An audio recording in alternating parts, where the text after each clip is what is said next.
The demon king, Berje, is overwhelmed by a painful memory, reliving the moment his reality shattered. He recalls his powerful black flames failing to defeat the heroes, and the shocking sight of the sword god piercing his mighty scales and heart. Why is it that the sword god can pierce my scales and heart? He wonders in agony and disbelief. This vivid flashback reveals his profound confusion at his own defeat, a wound that clearly still fuels his quest for understanding and revenge. Berje begins to explain his meticulous strategy as a demon king. He proudly recounts graduating as the top student from the Demon King Military Academy. He then strictly adhered to the Demon King's standards, researching the theory, building a towering stronghold, and kidnapping princesses. Berje even cultivated the heroes who came for rescue, seeing their anger as a feast. He believed letting them grow strong made them tastier, confidently expecting world conquest. Berje reveals absorbing the sadness and anger of the heroes and countless civilians to become the strongest demon king, yet questions his defeat. His frustration peaks when a smirking young hero suddenly appears, directly confronting him. "You demon kings always say the same thing," the hero states, accusing Berje of orchestrating his own downfall. Berje, shocked, shouts bullshit. The armed hero further provokes him, exposing Berje's tactic of kidnapping princesses and intentionally leaving clues. The young hero continues to expose Berje's true intentions. Berje angrily explains he wouldn't kill the king, arguing it would cause internal human conflict and direct anger away from him, hindering his growth as a demon king and violating his standards. The hero then reveals another layer. Berje would send monsters to villages to train heroes if they didn't come to his tower, and even filled the tower's first floor with weak monsters for easy skill development. The hero sarcastically expresses gratitude, fully exposing Berje's elaborate system designed to cultivate powerful adversaries. Berje, still indignant, reiterates that his careful cultivation ensured the heroes can't die halfway, explaining it was to gather more energy, following his strict standards. We see glimpses of a hero's intense struggle and Berje's glowing red eye. But the young hero cuts him off, coolly stating that when the tower gets boring, heroes simply kill the Demon King. With an unsettling grin, he reveals this cycle creates new Demon Kings and towers, making it the perfect hunting ground for us heroes. He then turns to us, asking, "Right, guys?" Berje lies defeated, surrounded by the very heroes he cultivated, who now mock him mercilessly. They cruelly thank him for providing the best hunting ground ever, and even call him a godfather. Berje is utterly broken by these taunts, questioning if his grand tower was merely a training ground. The smirking young hero, unfazed, prepares to deliver the killing blow, stating, "Now, goodbye, Demon King." Berje's internal fury erupts as his entire purpose is reduced to a joke, facing the end he never anticipated. Berje lies defeated, surrounded by the very heroes he cultivated, who now mock him mercilessly. They cruelly thank him for providing the best hunting ground ever, and even call him a godfather. Berje is utterly broken by these taunts, questioning if his grand tower was merely a training ground. The smirking young hero, unfazed, prepares to deliver the killing blow, stating, "Now, goodbye, Demon King." Berje's internal fury erupts as his entire purpose is reduced to a joke, facing the end he never anticipated. Berje, bleeding and broken, refuses to accept his humiliating end at the hands of the heroes. He furiously questions the very Demon King's standards he lived by, roaring internally, "I can't die, in vain, NODLIKETHIS." A powerful, crimson aura erupts from him as he defiantly declares, "I am a Demon King." Despite this desperate surge of power and rage, Berje ultimately collapses, leaving the heroes to survey his seemingly final, defeated form on the ground. From the bloodied floor where Berje collapsed, we see his vision blur. Despite his apparent defeat, Berje's fury boils, manifesting in a fierce internal vow. Those who look down on me will pay. His eye reflects a triumphant figure looking down from a throne.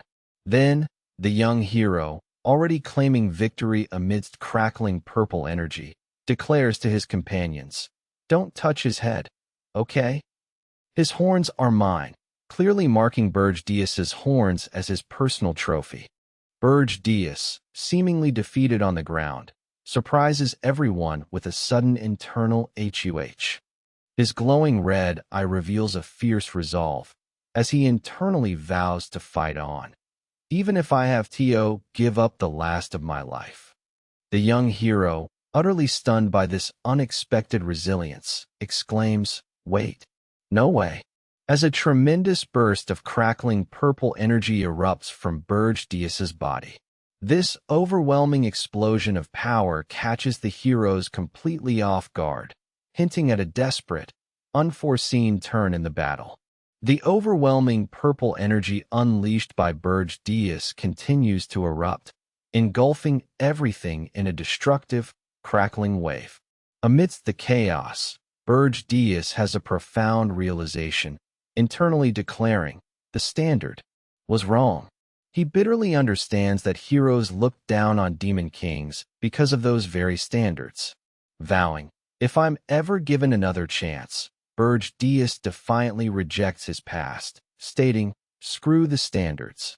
He promises to abandon his careful cultivation, declaring, "I'll give them ORCS." As the immense explosion obliterates the landscape, hinting at a terrifying new path. Emerging from the destructive purple energy, Berje's name echoes into the void. Suddenly, his eyes snap open as he finds himself in an opulent, unfamiliar room, now inexplicably clad in a stylish military uniform. He looks around, utterly bewildered by the grand setting and the assembly of similarly dressed individuals. Berje internally questions, "What the hell?" as he tries to make sense of this shocking new reality. Berje, still bewildered by his new surroundings, questions if he's truly alive. His name is called, and he's urged to come forward by the director, who scolds him for acting strangely on his graduation day. Berje, realizing where he is then presented with a red badge. He instantly recognizes it as the symbol of a demon king from the military academy, a shocking revelation about his new reality. Berje fully grasps his new reality, realizing he's been sent back in time to his graduation day, 15 years ago. As the announcer calls for all students to the stage, Berje, despite his confusion, sees this as a crucial chance. He's then singled out as summa cum laude Berje to represent his year. He stands before a massive holographic display, which explicitly projects the very Demon King's standards he once lived by, now visible for all to see. Berje stands before the holographic display, recognizing the Demon King's standard he once memorized and followed diligently. He recalls how these very rules became the trash that became the hero's trinket and led to his demise, questioning if he must now repeat this path. As he clenches his jaw in visible distress, an imp-like demon calls his name, instructing him to read the great Demon King's standard. Berje's internal turmoil is evident as he struggles with this command, his jaw tightening even further. Berje, standing before the projected Demon King's standards, makes a shocking declaration.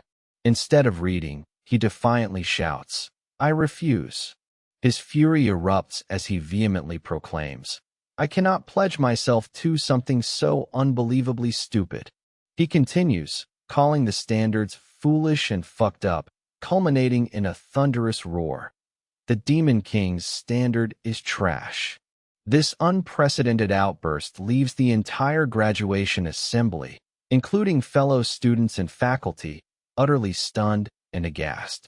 Berje's furious rejection of the Demon King's standards sends shockwaves through the academy, instantly turning the summa cum laude into dead last. Archduke Arcane Blarumph, an imposing new figure, erupts in anger, threatening Berje with immediate execution for his defiance. However, acknowledging his past achievements, Arcane offers a single, final chance. Berje must now withdraw his reckless statement and apologize to the entire demon realm or face severe punishment. Archduke Arcane Blarumph gives Berje a final ultimatum: apologize to the demon realm or face deployment to Arian. The other demons are terrified, whispering that Arian is a death sentence. Arcane warns Berje about the domain's dangers, but instead of backing down, Berje defiantly declares, "Send me there." He boldly states he'll go prove the Demon King's standards are garbage. Furious, Arcane immediately assigns him to Arian, as Berje is instantly transported to the ominous, dangerous domain. After Berje's defiant outburst, Archduke Arcane Blarumph lays down the harsh terms of his punishment. Arcane declares Berje will receive no privileges or accompanying demons, and is forbidden from returning until his mission is complete. Berje is then instantly teleported, falling rapidly through a streaking sky. As he descends, Berje realizes he's being sent to Arian, the very place where he met his previous demise. He recalls how he, in his past life, had personally chosen Arian, believing the strongest should conquer the hardest difficulty. Berje crashes into the snowy peaks of the northern continent's Regressed Mountains, the very domain of Arian where he once fell.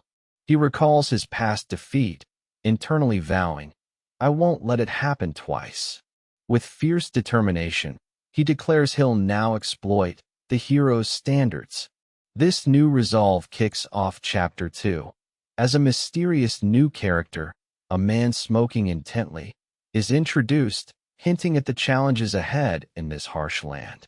The graduation ceremony continues, shifting focus to other students, including the confident top graduate, Gordon Dyrek, who adjusts his uniform with a satisfied, Good. We learn that the Demon Academy trains demons to serve the Demon Kings. Gordon is then assigned to serve Lord Berje, causing envy among his peers. The second-place graduate laments missing the chance to serve Berje himself.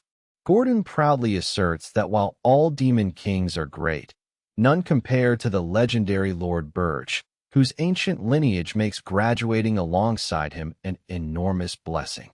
The graduation ceremony continues as Gordon Dyrek, the top student, confidently boasts about future conquests alongside Lord Berje, envisioning their grand statue. Gordon proudly declares his ambition to be etched into history, turning to Berje and asking, "Right, Lord Berje?" However, a powerful voice cuts him off, stating, "That's wrong." Berje, consumed by his past, then unleashes his fury, screaming that the Demon King's standards are trash. His explosive declaration stuns the entire assembly, leaving everyone aghast at his unprecedented defiance. Now in the deep regions of Arian, Berje is stunned to find Gordon Dyrek, the top graduate, accompanying him. He recalls being told no one would join him, prompting his internal confusion. Gordon, clearly distressed, confronts Berje, demanding to know why he publicly trashed the Demon King's standards. Gordon expresses his terror at being an Arian, fearing it's a death sentence for them both. Berje, however, calmly dismisses Gordon's panic, maintaining his composure amidst the harsh surroundings. In Arian, Berje observes Gordon's uncharacteristic panic, contrasting it with his past confident self. Berje decides against revealing his regression, realizing Gordon might go insane. Despite his fear, Gordon regains composure, apologizing for his shameful display and vowing to fulfill his duty. This harsh reality directly conflicts with Demon King's standard Rule 1, mandating a discoverable tower. Gordon explains Arian's dangerous, monster-filled mountains make it impossible for heroes to approach, highlighting the standard's flaws. In the harsh, snowy mountains of Arian, Gordon desperately pleads with Berje not to build a tower there, urging him to relocate. But Berje defiantly insists, "No, I'm building the tower here." He then reveals a mysterious tower seed, stabbing it into the frozen ground, explaining it requires Demon King blood to grow. A horrified Gordon protests, seeing this as a direct betrayal of the Demon King's standards and their pride. Berje, however, dismisses his fears, understanding Gordon's ingrained beliefs. He reflects that only a traumatic brush with death, like his own, can truly free a demon from such ancient traditions, clenching his bloodied fist with grim resolve. In the snowy mountains of Arian, Berje emphatically tells a distressed Gordon that the Demon King's standards are garbage, especially here. As Berje continues to drip his blood, the tower seed erupts, pulsing with intense, swirling red energy that engulfs them both. He then reveals the shocking truth behind his defiance. Arian is swarming with heroes.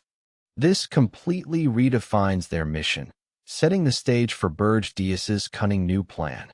In the perilous land of Arian, Berje is visibly shocked, exclaiming, "Way too many of them," as hordes of menacing heroes appear before them. Simultaneously, the newly planted tower seed springs to life, identifying Berje as its user by race and name before rapidly growing into a colossal, imposing structure.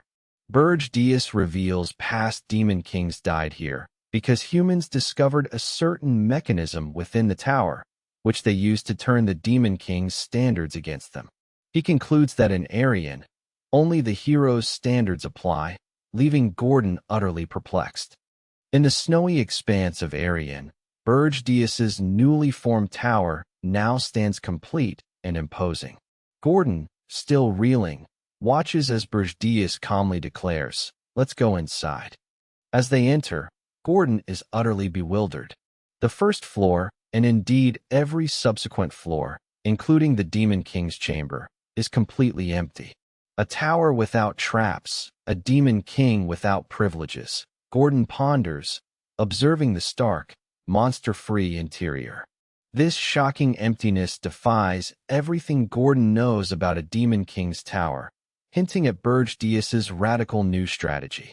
In the newly built, empty tower, Gordon attempts to guide Berje, asserting they must still follow Demon King's standards. Rule 2. The Demon King must kidnap a prince or princess.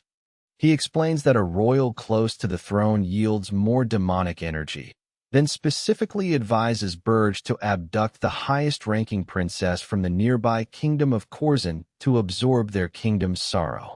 Gordon anticipates Berje's refusal, but to his absolute shock, Berje calmly agrees to the plan, leaving Gordon utterly bewildered by his Demon King's unexpected compliance. Inside the empty tower, Berje reveals he already has a specific princess in mind for abduction. Gordon, relieved and enthusiastic, offers to assist, but Berje instructs him to guard the tower, emphasizing that the Demon King's residence must not be empty. Gordon is overjoyed, believing Berje is finally acting like a true Demon King. He eagerly asks who Berje plans to bring, and Berje, now with demon wings, sets off towards the kingdom of Hilderin, the southernmost nation on the continent, to secure his target.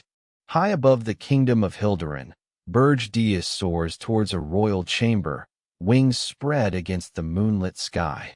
Inside, he finds the 13th princess, described as having the least presence. Berje dramatically declares, "I've come to take you, princess," a choice explicitly deemed the total opposite of the standards. Now inside, Berje faces the young royal directly, who, surprised by his sudden appearance, asks, "Who are you?" This bold move sets the stage for Berje unconventional new strategy. Berje confronts the 13th princess in Hilderin, dramatically announcing himself as the Demon King who has come to kidnap you. Unexpectedly, the princess giggles, asking if he's sure you can handle me. Berje, surprised but confident, asserts his power, proclaiming, "Of course I can. I'm a Demon King." She then calmly agrees, "Then I'll let you take me," offering her hands. Her strange composure immediately puzzles Berje, who wonders what she's plotting. She reveals she always expected such an event, hinting at a deeper game. Berje remains wary of the princess, internally vowing not to be tricked, even as she denies plotting anything, wondering how she could possibly set a trap. He acknowledges her point, but can't shake an uncomfortable feeling as she calmly extends her hand and asks, "Then shall we?" The scene then shifts to the snowy Regressed Mountains and Berje Tower. Moments later, Berje returns, carrying the seemingly unconscious princess into the tower where Gordon anxiously greets him, relieved he's come back safely. Berje returns to his tower, directing Gordon to place the kidnapped princess on the 4th floor instead of a prison. He explains her lack of resistance earned her some leniency, which Gordon accepts. Gordon then mentions he has something important to tell Berje. The scene then shifts to the princess, now alone on the tower's cold, empty 4th floor, confirming internally that she's truly been abducted. She notes the complete absence of pillows, blankets, maids, or gardens, a stark contrast to her kingdom. However, a knowing smirk appears on her face, suggesting this might be exactly what she wanted. On the tower's 4th floor, the princess internally muses that her situation isn't so bad. Meanwhile, Berje receives an unexpected invitation to a welcome party from the Tower of Beasts. He cynically dismisses it as a pathetic attempt to haze him, recalling that Demon Kings are typically too proud to cooperate. However, Berje acknowledges that Arian's unique dangers have historically forced other Demon Kings to put aside their pride and work together. Though he previously ignored them, Berje now considers at least having some light exchanges with these unusual allies. Berje now finds himself at the imposing Tower of Beasts, where a new Demon King is revealed. Draxen, the fierce Demon King of Beasts, declares his name and 70 years of rule over this domain. He immediately confronts Berje, questioning if he's the new Demon King and mocking his unimpressive appearance for rejecting the standards. An annoyed Berje demands Draxen state his business, only for Draxen to reveal Archduke Arcane Blarmf sent him to watch over the new arrival, hinting at a new layer of surveillance for Berje. At the Tower of Beasts, Draxen reveals Archduke Arcane sent him to watch over Berje. Berje, unfazed, dismissively refers to Arcane as a noisy old vampire geezer, infuriating Draxen. Enraged, Draxen slams his claw into the ground, tearing off a piece, and demands Berje lick it to be pardoned for his impudence. However, Berje remains completely calm, countering Draxen's challenge by coolly asking, "Demon King of Beasts, do you truly not know why I'm here?" This defiance sets the stage for their impending conflict. At the Tower of Beasts, Draxen reveals his reason for confrontation. Berje mocked the Demon King orthodox. He explains a core rule: Demon Kings cannot kill each other. However, Draxen immediately defies this, brutally attacking Berje.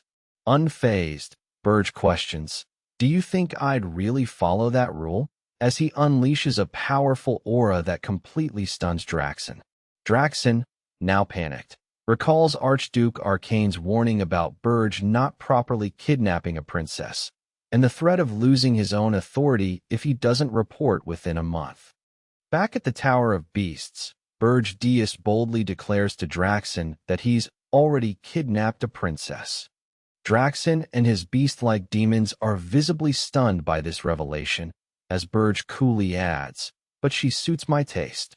Later, back in his own tower, Gordon praises Berje, saying he's excellently shown the majesty of a demon king and believes Draxen can't do anything more. However, Berje, while dismissing the praise, instructs Gordon to go check the princess's condition, internally contemplating how to make use of the princess. Gordon readily agrees, preparing for their next strategic move. Berje sits contemplating his situation, finding the repercussions of his defiance against the Demon King Orthodox quite troublesome. He acknowledges the consequences were bigger than expected, yet defiantly reaffirms he'd make the same choice. Standing resolute, Berje proclaims he'd rather die than bow my head to trash. He vows not to repeat past mistakes, planning to rebuild his foundation from scratch. Observing a holographic display, Berje notes that kidnapping a low-ranking princess, while costing minimal demonic energy, is the safest method for his new strategy. Berje is startled to see a surprisingly high score displayed on his screen, wondering about the unexpected points. Suddenly, he receives a video message from Draxen, the Demon King of Beasts. Draxen, sounding surprisingly cordial, congratulates Berje on his achievements in Aryan, even hinting that his earlier defiance might have been a clever tactic. However, Berje senses something deeply amiss about Draxen's changed tone. His thoughts are abruptly interrupted as Gordon bursts into the room, frantically shouting about a problem on the 4th floor, leaving Berje utterly stunned. Gordon's urgent news leads Berje to the tower's 4th floor. To his absolute shock, the once barren space has been transformed into a lush, vibrant ecosystem, complete with flowing water and butterflies. Berje can only exclaim, "What the?" as he realizes this naturalization is still in progress. He then finds the kidnapped princess calmly standing amidst elemental spirits, greeting him warmly with, "Oh, you're here." Berje internally recognizes her incredible feat. She created an ecosystem in a magic tower. This startling development changes everything. Berje, still reeling from the princess's astonishing power, realizes her elemental mastery could only belong to one individual. He confronts her, asserting, "You're not the 13th princess." She calmly agrees. "As expected, you mistook me for Elena." Berje's shock deepens as she triumphantly reveals, "My name is Hernan Hilderin. I am the first princess of the Hilderin kingdom." This shocking abduction of the highest-ranking royal will undoubtedly have unforeseen consequences. The situation escalates quickly for Berje. News of Princess Hernan's abduction reaches her father, the King of Hilderin, who furiously vows to gather his strongest heroes and entire military to behead the foolish Demon King. He demands his princess be returned. Back in the tower, Hernan, still smirking, refers to her earlier warning, then reveals she hid her immense mana with a royal heirloom ring. She then boldly challenges Berje, asking, "Do while you wantito, SEND-MEBCK?" Berje is clearly caught off guard by her power and deception, realizing the true challenge she poses. Following Princess Hernan's bold challenge, Berje internally weighs his predicament. He realizes returning her would lead to mockery and hinder his demonic energy. With a determined resolve, Berje states, "I gotta stick this one through." Suddenly, a system alert flashes, detecting rage targeted toward the Demon King, and his possessed demonic energy points are tallied at 19,521. Berje, unfazed by the warnings, firmly tells Hernan that despite her true identity, she remains his hostage, maintaining his absolute control. At the kingdom of Hilderin, the king furiously declares, "Kill the foolish Demon King, and bring back my princess." His advisors attempt to calm him, stating they don't yet know which Demon King is responsible. The king, roaring with impatience, demands they hurry and figure it out. A strategist then raises a suspicious point, noting that another Demon King, the Demon King of Lust, was recently killed by heroes after abducting a prince. He questions if it isn't strange that another demon king would attempt such a move so soon, leaving the king and his aides stunned by the perplexing timing. Back in the kingdom of Hilderin, the king's fury intensifies as he realizes a new demon king is responsible for his daughter's abduction. His strategists quickly track the teleportation magic, pinpointing its destination north to the Regressed Mountains. There, Berje's tower now stands prominently. Inside, Gordon reports the Hilderin army's imminent arrival, questioning if Berje can handle the overwhelming force headed their way. Gordon asks, "Don't you think they'll be a bit too much for you to handle?" Despite Gordon's worries about the approaching Hilderin army, Berje confidently dismisses the threat, stating, "It's fine." He explains that Hilderin, located at the continent's south, cannot simply march their forces through all the nations separating them from Berje's northern tower. This geopolitical reality forces the Hilderin king to realize his army has no direct path. Berje concludes they'll have no choice but to hire a hero guild, a decision the king then makes, declaring, "Contact the hero guild." This plays right into Berje's cunning new strategy. The king of Hilderin's call for heroes to rescue Princess Ernan has hit a snag. Heroes in the guild are openly refusing the dangerous mission to Regressed, a region teeming with monsters, with one hero exclaiming, "I'm not doing this hero thing to die." Berje smugly anticipated this, noting that mercenary hero guilds prioritize profit over peril. Gordon observes Berje's uncanny foresight, wondering if he's been through this before. The Hilderin king is left fuming, realizing no one is willing to face Berje in the treacherous north, playing perfectly into the demon king's hands. The king of Hilderin is still furious, learning that even with many heroes in Aryan, their mercenary nature means it will take time to form a rescue party. Meanwhile, Berje observes a holographic display, realizing his current demonic energy isn't enough to control an entire army of heroes, despite the waiting period. Recalling a past fear, he makes a bold decision. Berje then instructs Gordon to contact Draxon, declaring, "I'm going to sell demonic energy." Gordon reacts with utter, terrified disbelief at this unprecedented move. Berje's shocking plan to sell demonic energy leaves Gordon utterly aghast, who shouts about exchanging their very lifeblood, the currency that transcends their species, for mere human money. But Berje calmly explains his reasoning. His current demonic energy isn't enough to scout heroes, and human money is the key to achieving his goals. We then see Berje, cloaked and disguised as a mercenary, approaching the Holton-Work fortress city. As guards confront him, wary of a lone traveler in the dangerous Regressed Mountains, Berje prepares to reveal his true intentions. Disguised in Holton-Work fortress city, Berje is questioned by wary guards about his identity and trustworthiness. He internally resolves that he can't navigate this unfamiliar city alone and needs to find a guide. Meanwhile, inside the Scarlet Hawk Mercenary Guild headquarters, a lounging captain boasts about the easy life, dismissing his subordinates urged to leave. He then scoffs at news of a new demon king kidnapping the princess of Hilderin, confidently stating demon kings always build accessible towers. This casual dismissal shows how little these mercenaries understand Berje's true intentions. Inside the Scarlet Hawk Mercenary Guild headquarters, two mercenaries are discussing the princess of Hilderin's abduction. One marvels at a demon king venturing to the continent's far end for a princess, noting the hero guild even turned down the dangerous job.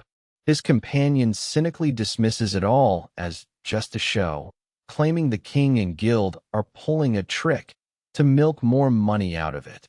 They laugh about heroes being obsessed with money, unaware Berje, disguised nearby, is observing their conversation. He suddenly appears behind them, startling them with a menacing glare. In the Scarlet Hawk Mercenary Guild, Berje, still in disguise, confronts the startled mercenaries. One demands to know, "Who are you?" Berje, with a chilling smirk, declares, "Leave just one behind. The rest of you, get out." Two mercenaries charge, shouting, "You're not getting out of here alive." But Berje effortlessly dispatches them and their companions with powerful blows, sending them flying. He stands victorious over the last conscious mercenary, demonstrating his overwhelming power to secure the guide he needs. Berje, still in disguise at the Scarlet Hawk Mercenary Guild, quickly asserts his dominance. He effortlessly dispatches the charging mercenaries with a flurry of powerful blows, sending them sprawling. The remaining mercenary stares up in pure terror, shouting, "A monster!" as Berje looks down with a chilling, demonic smirk. His overwhelming display of power leaves the mercenaries completely broken. Meanwhile, other onlookers casually remark, "They're fighting again," hinting at the city's rough nature as Berje secures his guide. After effortlessly dispatching the Scarlet Hawk mercenaries, Berje stands over the last terrified survivor. He coolly offers to spare him if he answers his questions, to which the mercenary desperately agrees. Berje then demands to know, "Where is the slave market?" The scene shifts as Berje, guided by the trembling mercenary, arrives at a grand building. Inside, he observes caged human slaves. His guide nervously asks if they are not to your liking, hinting Berje might be looking for something else entirely. At the slave market, Berje, still in disguise, asks his unsettlingly grinning guide for more rare stuff. Berje cynically observes the guide, thinking humans' desire for money is no different from demons' desire for energy. As they move deeper, Berje reveals his intention to buy slaves, specifically the otherworldly species that the humans captured. He then specifies his target. An elf known for its integrity would be best, as a caged elf is shown, revealing Berje's calculated move to acquire a unique asset. Back at the slave market, Berje reveals his cunning strategy for the captured elf. He plans to use them as a spy, leveraging their species' reputation for innocence to sow chaos among the heroes. Meanwhile, news spreads as the renowned hero Hillencargill arrives at the Hildren King's court. The king expresses his trust, and Hillen confidently accepts the perilous mission. Hillen proudly declares he will rescue Princess Ernan and return with the Demon King's head, all in the name of justice, setting the stage for a dramatic confrontation. At the bustling slave market, Berje, still in disguise, points to a caged elf, declaring he's here to buy this elven slave. He dismisses his guide's unease about the elf's temperament, then leads them both to a private room. There, Berje stands before the captured elf, observing its noble features. With a subtle click, he unleashes a powerful surge of purple energy. The terrified elf immediately reacts to this overwhelming aura, exclaiming in shock, "This energy! Are you a demon?"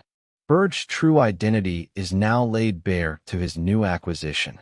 Berje, having just revealed his demonic nature, makes a calculated offer to the captive elf. He proposes a chance to get your revenge on humans in exchange for loyalty. The elf, though sensing a tempting offer, expresses deep distrust, stating, "I can't trust demons as much as humans." Berje promises safety and freedom after 50 years of service, suggesting it's better than humiliation. But the elf remains profoundly skeptical, questioning how to trust a demon whose kind seeks to destroy the world tree. Berje, still facing the captive elf, acknowledges the unusual nature of a demon seeking an elf's assistance. With a determined smirk, Berje makes a dramatic vow on the Demon King's standards, promising he will not lay a hand on the world tree. He then demands the elf pledge allegiance to him for 50 years, sealed by their own world tree oath. The elf, revealing his name as Granada of the Maple Tribe, finds Berje strange, but agrees, with one condition. He'll only make his vow once he meets the Demon King, who supposedly sent Berje. Berje smirks knowingly, a new alliance potentially forming. Berje Diaz confirms his identity to Granada, who, initially stunned, bursts into disbelieving laughter. Granada mocks Berje, questioning why a demon king would be in a slave market, so far from their tower, to buy an elf. He sarcastically suggests a 100-year allegiance would be more fitting for a genuine demon king. The scene then shifts to Berje's tower. Back there, Berje reminds Granada of that 100-year contract. Realizing he's been outsmarted, Granada furiously shouts, "You're really a demon king?" calling the whole situation a scam. Inside Berje's tower, Granada explodes in frustration, complaining about the empty floors and calling it a sloppy tower with no monsters. He rages, "In no way I'm working in a place like this." Berje Diaz, however, unleashes a burst of formidable purple energy, reminding Granada, "Have you forgotten? You and I made a contract." Overwhelmed by the raw demonic power, Granada finally concedes, internally acknowledging Berje truly is a demon king. Berje then reveals that despite his tower's unconventional design, not a single monster in the treacherous Regressed Mountains has dared to attack them, hinting at his growing influence. After his 100-year pledge to Berje, Granada, the elf, believes he's about to embark on a vital mission of vengeance. However, Berje, with a sly smirk, casually instructs him, "All right, first, prepare me a meal." Granada is utterly bewildered, shown in an apron and cooking, realizing his grand expectations might be misplaced. Princess Ernan then surprisingly appears, offering to help, asking if she can make some vegetable bread. The scene then shifts to Berje, Ernan, and Granada sharing a meal in the tower's dining room, a far cry from Granada's anticipated evil plan. At Berje's tower, Berje, Ernan, and Granada are sharing a meal. Granada, realizing the gravity of the situation, confronts Berje, shouting, "Are you out of your mind? You kidnapped the crown princess." He rages about the empty tower, questioning how they'll stop heroes. Berje calmly states, "That's why I bought you," instructing Granada to eat. Berje even compliments Granada's cooking, while Ernan proudly adds she helped. Granada is utterly bewildered by the surreal dinner, especially when Berje seems to imply he expects Granada to fight the heroes here. Following their tense meal, Berje Diaz clarifies Granada's role, stating he'll be disrupting the human world in his place. Granada, realizing Berje wants him as a spy, is then challenged. Berje announces, "I need to check your skills," urging Granada to come at me. The elf questions how he can possibly beat a demon king in his own tower, but Berje offers a tempting deal. He'll fight one-handed, without demonic energy, and if Granada wins, their contract will be reduced by 50 years. Granada, eyes wide with determination, accepts the challenge, declaring, "I'll take you on with all I've got." Berje Diaz and Granada are locked in an intense one-on-one battle, with Berje fighting one-handed. Granada, showing surprising agility, unleashes powerful, vine-like attacks. Berje notices his unique ability to absorb tower mana for physical strength, realizing this elf is far from average. Granada, confident in his prowess, taunts Berje, "Blame yourself for picking the wrong opponent in the wrong place." As Granada prepares a decisive blow, shouting he'll take back his years, Berje simply smirks, thinking, "Yes, this should do," clearly satisfied with the elf's impressive display. Back in the tower, Berje Diaz, with a menacing smirk, reminds Granada he's facing a demon king. Berje projects his powerful demonic form, warning Granada, "I'll make sure to control my strength, so I don't kill you." Granada can only utter, "Wait," before the scene abruptly shifts. We're now outside the Red Hawk mercenary headquarters, where the captain, who Berje previously encountered, greets him with surprising enthusiasm. "It's an honor to see you again," the captain exclaims, eager to be hired for a year. Berje's previous display of power has clearly changed their dynamic, setting the stage for his next move. After securing the Scarlet Hawk mercenary captain, Berje silences any lingering doubts by presenting a massive deposit of gold, instantly winning over the entire squad. The mercenaries, now loyal, declare they'll follow the captain for life. Berje then instructs the captain to integrate a new member into his team to relay orders. As one mercenary questions having a stranger, Granada, the elf Berje acquired, steps forward with a disarming smile, introducing himself. The other mercenaries are left wide-eyed and stunned by the unexpected addition to their ranks. Berje observes Granada, now fully integrated with the Scarlet Hawk mercenaries, acknowledging their unique value in the perilous Regressed region. He then assigns the team their crucial first mission, commanding them to investigate Hillen Cargill, the hero employed by Hilderin. The mercenary captain eagerly responds, "Yes, Sir." With Granada handling the external diversions, Berje returns to his thriving tower. He declares it's now my turn to get stronger, setting his sights on his own power development. Berje, now focused on his own power, discovers a unique way to grow stronger after selling his demonic energy, the Spirit Blossom. These rare, glowing purple flowers absorb immense natural mana in the untouched Regressed Mountains, refining their energy into a potent boost. Berje declares, "I'm going to find some spirit blossoms," but his aide, Gordon Dyrick, expresses concern. Gordon warns that finding them is like finding a needle in the desert amidst dangerous monsters. Berje, undeterred, prepares to face this new challenge. As Berje and Gordon discuss the elusive spirit blossoms, a sudden knock interrupts their conversation. Princess Ernan peeks in, asking if they're busy, before revealing her immense excitement. She happily skips alongside Berje outside the tower, accompanied by her elemental spirits. Ernan reminds Berje of his promise to let her decorate the fourth floor as she desires, admitting she's been quite bored.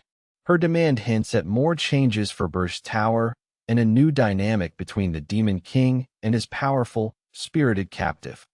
Berje observes Princess Ernan, internally noting her remarkable ability to decorate his tower and wondering how much further she'll take it. Ernan, meanwhile, checks her elemental powers, thinking, "Good thing I came by to check." Suddenly, Berje swoops in, grabbing the surprised princess and exclaiming, "Hold on tight." With his demon wings, he takes off into the sky, leaving Ernan to cry out, "Wait, I'm not ready," as they rapidly ascend. Her terrified screams echo as their unexpected flight begins. Berje carries Princess Ernan into the sky, where she gazes down in newfound wonder. "Wow!" she exclaims, realizing the world's immense scale, something she hadn't noticed during her abduction. Ernan reflects on her past, confined to endless training, thinking that was her life's only path. Now soaring over the treacherous Regressed Mountains, she muses to Berje that she's likely the first to ever fly here. Berje, however, remains unimpressed, curtly responding, I don't care. Princess, what you have to do is dash," hinting at her next task. Still soaring through the sky, Princess Ernan boldly tells Berje to call me Ernan, adding they'll be seeing each other for a long time. Berje internally admits he might have given her too much leeway. He then sternly reminds her to stop forgetting your place, threatening her with the underground prison. A chastened Ernan quickly apologizes, and Berje tasks her spirits with finding the elusive spirit blossoms. As they continue their flight, Berje instructs her to come back safely. He initially doubts they'll find anything quickly, but is soon proven wrong when an elemental spirit joyfully exclaims, "Found it," revealing their immediate success. Berje, still soaring with Ernan, gets exciting news as an elemental spirit joyfully exclaims, "Found it." Below, a glowing spirit blossom appears amidst the snow, but their prize is guarded. A group of formidable orcs emerges, surrounding the blossom. Berje calmly descends, asserting his authority, obey the Demon King's order. Do not touch the spirit blossom and simply leave. However, the orcs defiantly refuse, threatening, "We know like you die." Berje smirks, realizing Gordon's warning about dangerous monsters was spot on. Berje Diaz, facing the defiant orcs guarding the spirit blossom, dons a menacing smirk. He dismisses their refusal, declaring, "Expecting beasts to think. How foolish of me. I shall simply burn you all to ashes." The orcs, enraged, roar back, vowing to kill him and protect what is ours. With a powerful surge, Berje unleashes overwhelming purple energy, engulfing the screaming orcs. His devastating attack quickly silences their defiance, demonstrating his ruthless resolve. The fate of the spirit blossom and the orcs is now sealed. Berje Diaz's overwhelming purple energy devastates the defiant orcs. Even as they are consumed, one enraged orc desperately cries, "Get the weak one first," attempting to target Princess Ernan. Unfazed, Berje unleashes an even more immense torrent of power, creating a swirling barrier that completely shields Ernan while simultaneously obliterating the attacking beasts. Protected, Ernan calmly observes the chaos, realizing that even powerful orcs are utterly helpless against Berje's might. Berje Diaz, seeing the extent of his power, begins to draw a new conclusion. After unleashing his full might, Berje Diaz's destructive purple energy finally dissipates, leaving a desolate, snowy landscape in its wake. With the threat gone, the glowing spirit blossom is now accessible. Princess Ernan marvels at its intense purity, exclaiming, "Wow, it's so pure in mana." Berje retrieves the rare hyacinth spirit blossom. Though he initially warns Ernan not to covet it, he then offers her a surprising deal. "If you find more, you can have one." Ernan's eyes light up, seeing a potential reward for her unique abilities. After Berje found his spirit blossom, Princess Ernan, despite her best efforts, grew exhausted trying to locate more, finding nothing. Berje, holding the glowing hyacinth spirit blossom, reflected on Ernan, admitting he initially thought she was a mistake, but now sees her as potentially more useful. His thoughts were interrupted when Gordon arrived with an urgent update from Granada. Gordon revealed that hero Hillenkargil, along with 22 other heroes, had departed Hildurin's capital. However, the critical news is that they are not heading towards Berje's tower in Regressed. Gordon excitedly presents Berje with detailed plans for Hillenkargil's hero journey, outlining how they'd traditionally grow through quests. But Berje, with a chilling smirk, instantly dismisses every proposal, declaring, "All of these are dismissed." He asserts they won't send any monsters or create interruptions this time, leaving Gordon utterly perplexed. Berje then instructs Gordon to tell Granada to join the hero's journey, helping them build trust. Gordon worries about their undefended tower, but Berje calmly assures him he'll reinforce it with a surprising new ally, with a dwarf. Back at his tower, Gordon is absolutely horrified by Berje Diaz's mention of a dwarf, shouting about having a dwarf, a human princess, and an elf in their tower. He fears they'll become a laughingstock.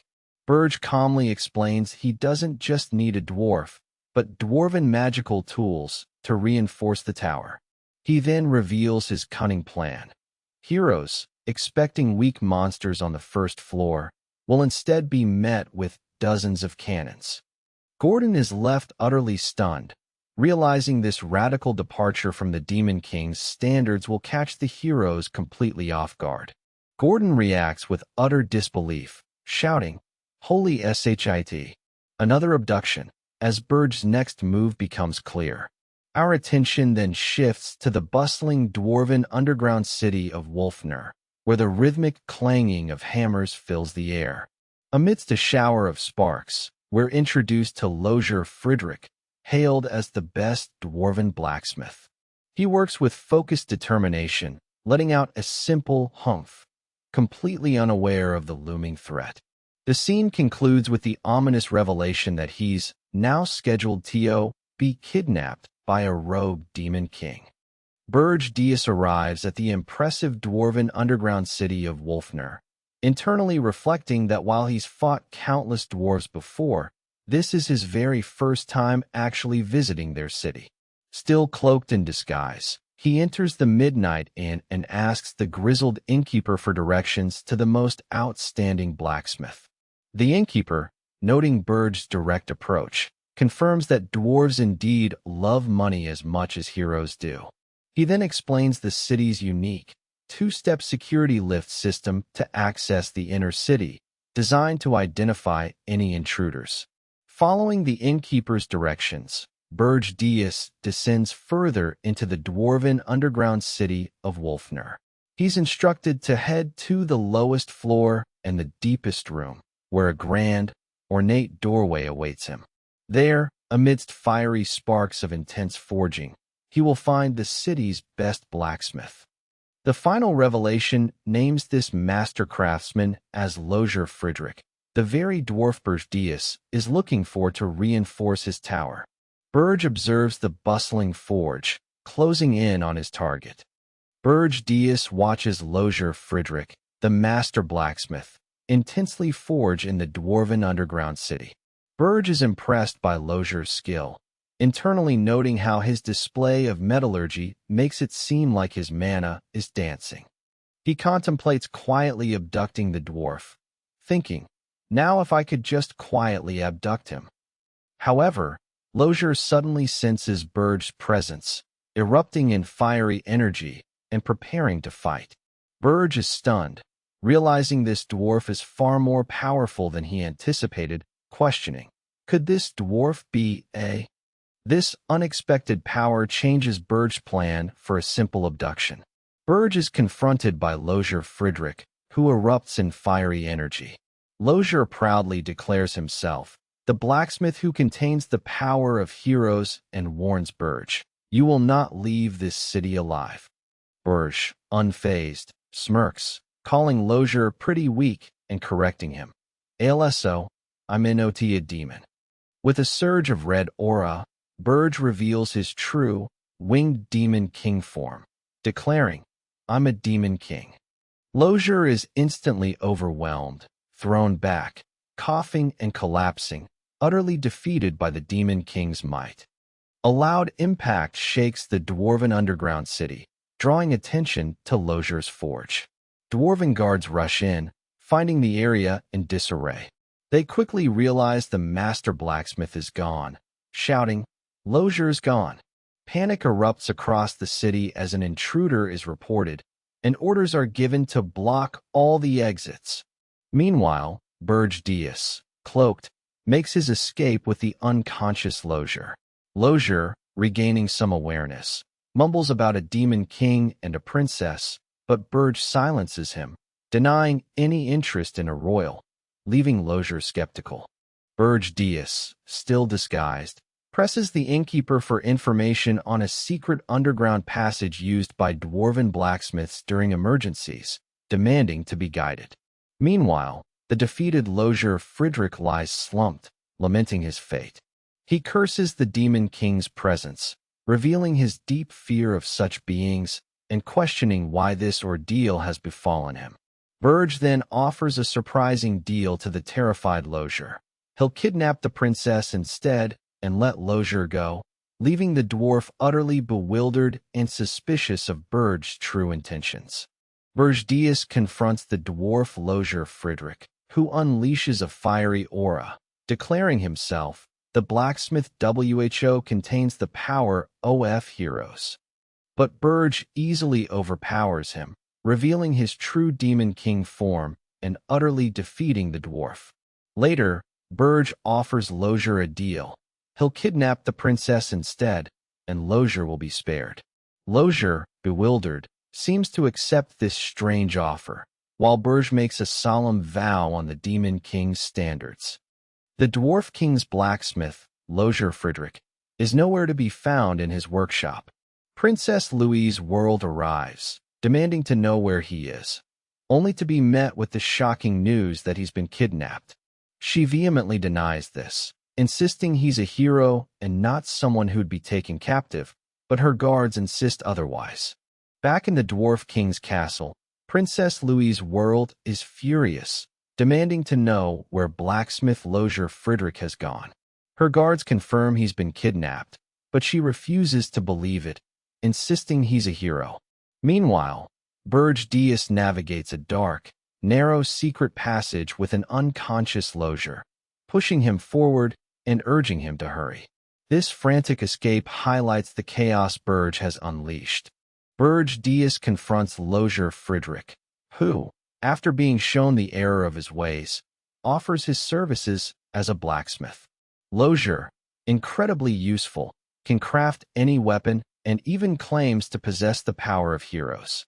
"Use me to your convenience," he exclaims, a surprising offer from a hero to a demon king.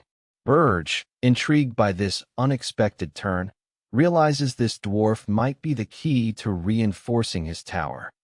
Berje confronts Lozier Friedrich, the blacksmith who claimed to contain the power of heroes. Lozier, defiant at first, is quickly overpowered by Berje. After his defeat, Berje offers Lozier a deal: spare him and his princess if Lozier swears allegiance. Lozier, bewildered but seemingly accepting, agrees. Meanwhile, Princess Ernan, back on the 4th floor of Berje's tower, has transformed the space into a lush garden, only to be surprised when Berje arrives with the dwarf, ready to put his new acquisition to work. Berje confronts two heroes who have captured Lozier Friedrich, the dwarf blacksmith. When one hero questions Berje's sanity for bringing a dwarf, Berje dismisses them, stating he has something to tell Lozier. Berje then reveals to Lozier that he was the one who kidnapped him, not the heroes, leaving the dwarf stunned. Lozier's confusion turns to hysterical laughter as Berje explains his actions were merely a natural consequence of the hero's interference. Berje confronts two heroes who have captured Lozier Friedrich, the dwarf blacksmith. When one hero questions Berje's sanity for bringing a dwarf, Berje dismisses them, stating he has something to tell Lozier. Berje then reveals to Lozier that he was the one who kidnapped him, not the heroes, leaving the dwarf stunned. Lozier's confusion turns to hysterical laughter as Berje explains his actions were merely a natural consequence of the hero's interference. At the Regressed Hero's Journey Preparation Station, a mysterious figure monitors heroes preparing for their quests. He notes their fear of the new Demon King and his black flames, observing that their killing intent hasn't faded. He believes this is a battle against time, as heroes eventually lose interest and stop growing. He concludes that this Demon King is weakening them, not with monsters, but by understanding human nature, wondering if there's ever been a Demon King like him. Back in the Dwarven city, Berje, now revealed as a Demon King, confronts the master blacksmith Lozier Friedrich. Lozier, initially defiant and boasting about his power of heroes, is quickly overwhelmed by Berje's true form. Berje then offers a deal: spare Lozier and his princess if he swears allegiance. Lozier, bewildered but seemingly accepting, agrees. Meanwhile, Princess Ernan has transformed the tower's 4th floor into a lush garden, only to be surprised by Berje's arrival with his newly acquired dwarf. Berje confronts Lozier Friedrich, the dwarf blacksmith, about a magical tool that hides mana. Lozier, terrified, explains it took him 3 years to invent, but Berje dismisses his fear. Berje then activates a similar device on Lozier's head, disabling him. With Lozier incapacitated, Berje prepares to leave, insisting he'll never take the tool off. After a month of gathering supplies across various kingdoms, Berje returns to Wolfner, his dark cloak contrasting with the cavernous dwarven city. Meanwhile, Princess Ernan, impatient and furious, berates her subordinates for failing to find Lozier Friedrich. She's particularly annoyed that the blacksmith's tunnels are too numerous to search efficiently, and they've likely already escaped. Back in the dwarven city, Princess Ernan is furious. She gives her subordinates 2 weeks to find Lozier Friedrich, threatening them with death if they fail. As they scramble to fill the tunnels, Ernan discovers a broken weapon, a testament to Lozier's craftsmanship. Her fury then ignites as she vows to make Lozier complete her weapon, demanding he stay alive. Back in the Dwarven city, Princess Louise is furious about the kidnapped blacksmith Lozier Friedrich, yelling, "You're going to die, okay?" Meanwhile, a disguised Berje Diaz holds Lozier captive, dismissively stating he doesn't care about past promises. Lozier, revealing his skill, offers to craft Berje any weapon, leading to a tense standoff as Berje questions his motives. Back in the Dwarven city, Berje Diaz confronts the blacksmith, Lozier, who's revealed to be a hero. Lozier, terrified, offers to be a spy and forge weapons for Berje. Berje dismisses the hero's plea, but Lozier's desperate offer to craft anything leads to a tense standoff. Meanwhile, Princess Louise is furious about Lozier's kidnapping, unaware he's now being forced to work for the Demon King. In the midst of a chaotic confrontation, a furious elven woman demands to know who Berje is, vehemently claiming the blacksmith as her slave. Berje, however, dismisses her claim, stating, "He's my slave. He's going to make my weapons forever." The elven woman retaliates, but Berje unleashes his overwhelming power, cutting her down. This brutal display of strength leaves the woman stunned, her claim over the blacksmith shattered.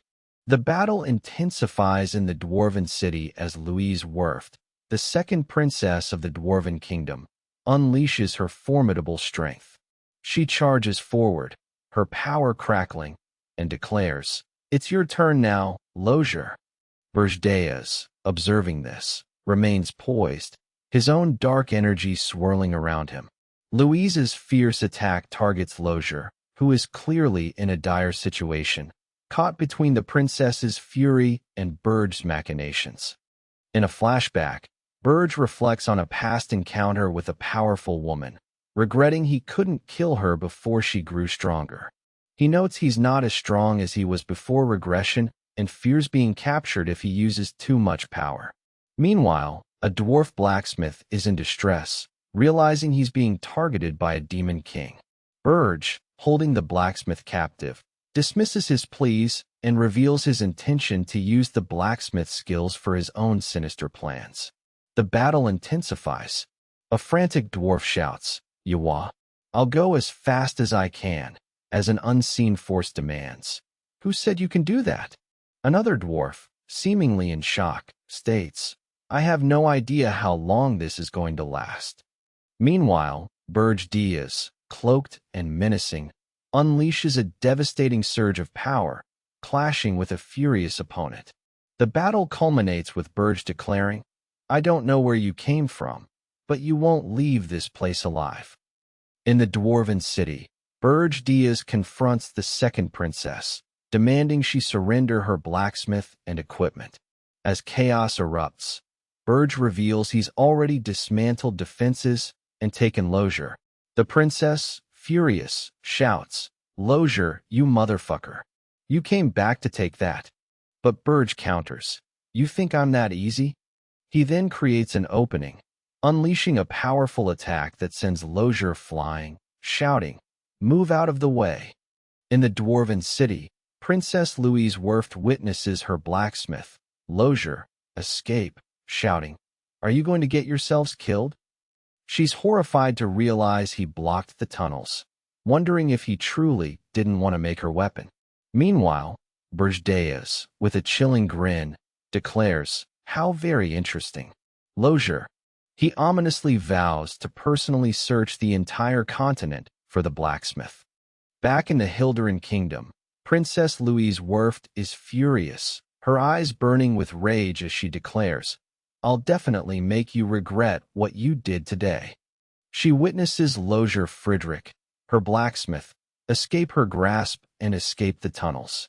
Meanwhile, Berje Diaz, with a chilling grin, vows to hunt Lozier across the continent. The scene then shifts to Berje's tower, now revealed as Berje's tower first floor, where Gordon Dyrek is bewildered by the sight of a massive, arcane device. Berje, however, confidently states, "It's a magical tool necessary to stop the heroes," revealing its installation is complete. In Berje's tower, a dwarf technician confirms the Mana Phantom installation is complete, and Berje approves its activation. A massive blue vortex erupts, blinding everyone. The tower then recognizes the Mana's Phantom and requires synchronization. Berje agrees to synchronize, observing as his points are dramatically consumed. Berje's tower is undergoing a massive transformation as its power source is converted to demonic energy. He's amazed, declaring it a discovery of the century. Meanwhile, Princess Ernan is given free rein to cast any spell, and she unleashes a chaotic torrent of elemental magic, much to the dismay of a lone goblin who just cleaned the tower. Berje witnesses the overwhelming power, realizing this might be the key to his own growth. Berje Diaz approaches a seemingly empty tower, the Mana Phantom, unable to sense anything inside. He manipulates the tower's state, cracking the ground with purple energy. Suddenly, the tower vanishes in a blinding flash, leaving Berje stunned and falling from the sky. He unleashes a surge of power, and the tower reappears, now surrounded by dark energy, larger and more imposing than before. In the snowy mountains, Berje Diaz activates a new device, lamenting the high cost in demonic energy, but sees its potential. He then tests its ability to hide the tower, wondering if he can examine it. Meanwhile, a frantic dwarf, revealed to be a hero, is overwhelmed by Berje's power, but Berje offers him a deal: become his subordinate in exchange for not being sold. The dwarf enthusiastically agrees, shocked by Berje's plan to install cannons on the first floor. Inside Berje's tower, a grotesque creature rages, ready to fight heroes on the first floor. Meanwhile, Berje approaches Princess Ernan, not with a threat, but a surprising proposal. He wants her to fight the heroes on the fourth floor. Ernan, initially confused about how she'd fight as a princess, realizes Berje sees her as more than just royalty, but a genius who doesn't want to return home. He then reveals his true plan. She only needs to reveal herself as an enemy to the approaching heroes. Berje Diaz makes a deal with Princess Ernan, agreeing to her condition of being introduced as a subordinate, not a princess. He then reveals his plan to lure heroes to the first floor with mana cannons, while they'll be the bait on the fourth. Later, Berje contemplates how heroes are still a step from enough, hinting at his ongoing strategy to refine their strengths. Berje Diaz agrees to Ernan's condition of being introduced as a subordinate, not a princess. He reveals his plan: lure heroes with mana cannons on the first floor while they act as bait on the fourth.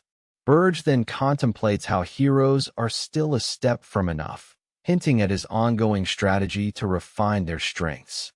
In a snowy landscape, Berje Diaz is approached by Krutu, chieftain of the Blue Frost tribe, who humbly asks to be accepted as Berje's kin and offers their service. Berje, intrigued by their plea, questions their motives. Krutu explains their ancestors are devoted to the demon realm and asks to serve him, emphasizing their desire to become stronger under his leadership, especially as they've seen him gather spirit blossoms. In the snowy mountains, Krutu, chieftain of the Blue Frost tribe, humbly pledges allegiance to Berje Diaz, offering their service. Berje, intrigued, questions their motives, and Krutu explains their ancestors' devotion to the demon realm. Berje, impressed by Krutu's emphasis on wisdom over brute strength, declares, "I like you. Very well, but I'll only take you in," Krutu, accepting their offer.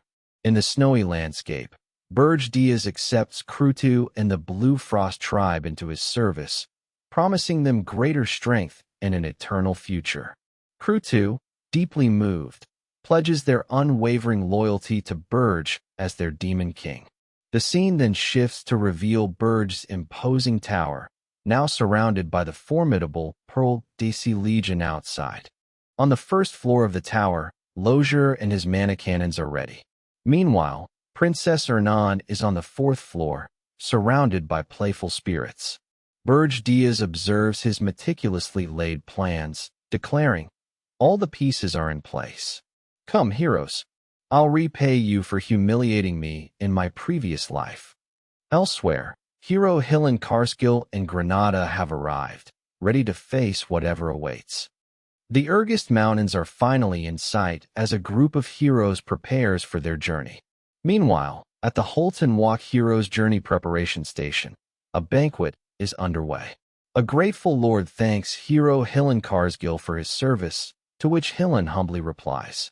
The lord then urges Hillen to give a speech, emphasizing its importance to morale. The scene shifts to a grand banquet celebrating the hero's upcoming mission. A lord praises hero Hillen Karskill, who humbly accepts the recognition. Hillen then addresses the assembled heroes and nobles, declaring that their long-awaited journey has reached its final stretch. He notes the Demon King's lack of monster attacks, wondering if it's a sign of justice or a trap. The assembled heroes vow to make the foolish Demon King pay for kidnapping Princess Ernan, with tomorrow being the day. At a grand banquet, hero Hillen Karskill rallies his forces, vowing to remind the Demon King of their power and shouting for justice. While the heroes celebrate, a strategist notes that the Demon King's lack of monsters is unusual, wondering if it's a trap, as Hillen's popularity has soared. The heroes prepare to confront the Demon King's empty tower. We see Granada struggling with his new role, questioning his sanity and the subjugation. Meanwhile, hero Hillen Karskill and his companions arrive at Holton, preparing for their mountain climb. Hillen receives dire warnings about the snow and night, hinting at hidden dangers. He then questions Berje's intentions regarding the tower, realizing something is amiss as Granada is shown reacting to a mysterious blue light. In a lavish hall, Hillen Karskill and Granada share a drink, discussing the upcoming mission. Hillen admits he's worried about the Demon King's lack of monstrous defenses, finding it unsettling. Granada agrees, remarking that conquering a Demon King's tower is never smooth, and even killing the Demon King of Lust was difficult compared to this new challenge. They ponder if this quiet is a trap. Back at the preparation station, Hillen Karskill recounts his heroic journey, crediting his brave comrades like Granada. He explains how they protected each other on the front lines, leading to their victory. Hillen then asks his companion to take care of Granada this time, indicating a shift in their roles and a new mission ahead. Morning arrives, and the heroes, including Granada and Hillen Karskill, are ready for their march.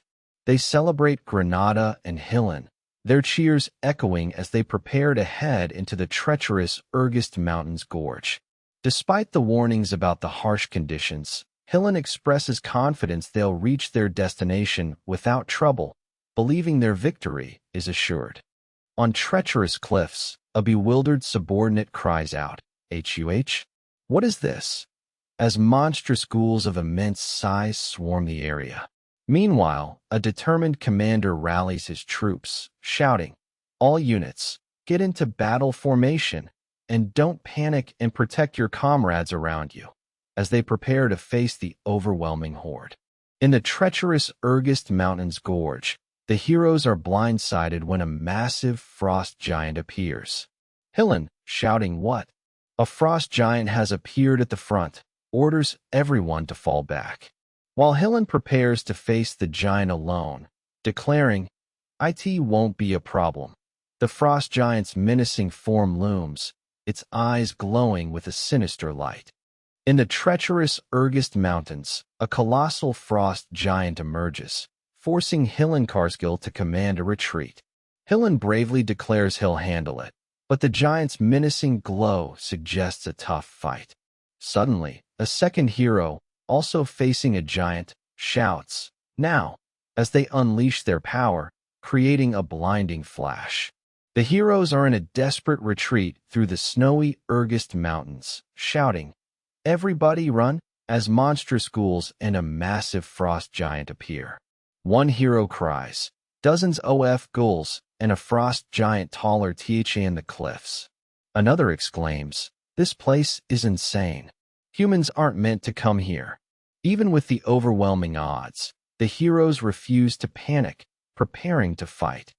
In the snowy Regressed Mountains, heroes discuss their confidence in Hillen Karskill, believing his past victory over the Demon King of Lust makes him formidable. They spot a horde of pearl orcs, noting their demonic energy and realizing they are subordinates of the Demon King. The heroes prepare for battle. We're in the snowy Regressed Mountains, where a towering Demon King welcomes the approaching heroes. Hillen Karskill and his companions are taken aback by the ominous silence, realizing the earlier warnings about the snow meant something far more sinister. As Hillen warns them to watch the snow, a chilling realization dawns. The lack of monster attacks was a deliberate trap. The Demon King declares, "Not a single one of you will reach the tower." In the harsh Regressed Mountains, a panicked subordinate cries out, "How the hell am I supposed to watch out for this?" As a terrifying avalanche descends. The heroes, caught off guard, scramble to escape, with one shouting, "It's an avalanche," and another screaming, "Run, all of you." Meanwhile, Berje, back in his tower, observes the unfolding chaos with a chilling smile, declaring, once again. As his plans continue to unfold, Berje, with a sinister grin, declares this time, "I will hunt you all down." Back in the snowy mountains, heroes are caught off guard by a massive avalanche, triggered by the Pearl Orcs. A subordinate cries, "We can't account for everyone," as they realize many have been swept away. Berje, watching this unfold, simply states, once again, his plans continuing. Heroes are caught in a brutal trap in the Regressed Mountains. As they navigate the treacherous terrain, frost giants and ghouls emerge, driving them into a desperate retreat. The heroes realize the Demon King's earlier silence wasn't a sign of weakness, but a calculated ploy. Berje, observing from afar, confirms his strategy is working, stating, "This time, I will hunt you all down." The heroes, having reached the mountain's summit, are baffled. Why? Is the Demon King's tower not here? Hillen cries out, frustrated that the tower isn't in an obvious location. His party splits up, with Hillen questioning the wisdom of their plan and admitting, this hero's journey is a failure. 6 days later, they finally spot the tower, but it's in an unexpected, treacherous location. On the snowy plains, the heroes are shocked as their head count plummets, with one lamenting, "Fuck, that bastard put it in a basin." Berje, with a chilling grin, reveals his plan. When they open the tower, stand far from it. Suddenly, a massive blue energy blast erupts, striking the heroes with overwhelming force. One hero cries out in disbelief, "What the?" as they're engulfed in the attack. Berje reveals his strategic use of the dwarf's mana cannons, drastically reducing the hero head count. He smugly observes, "So even that isn't enough to bring Hillen Karskill down." A devastating blue energy blast then engulfs the remaining heroes, leaving them stunned and shouting, "What the hell is WATHTHIS Demon King?" Granada and Sir Hillen, barely escaping, realize nothing about this encounter is usual. Hillen Karskill and Granada ascend Berje's tower, finding the first 3 floors eerily empty. Hillen, a veteran hero, confidently declares, "A new Demon King is no match for me." Granada, though wary, agrees to continue.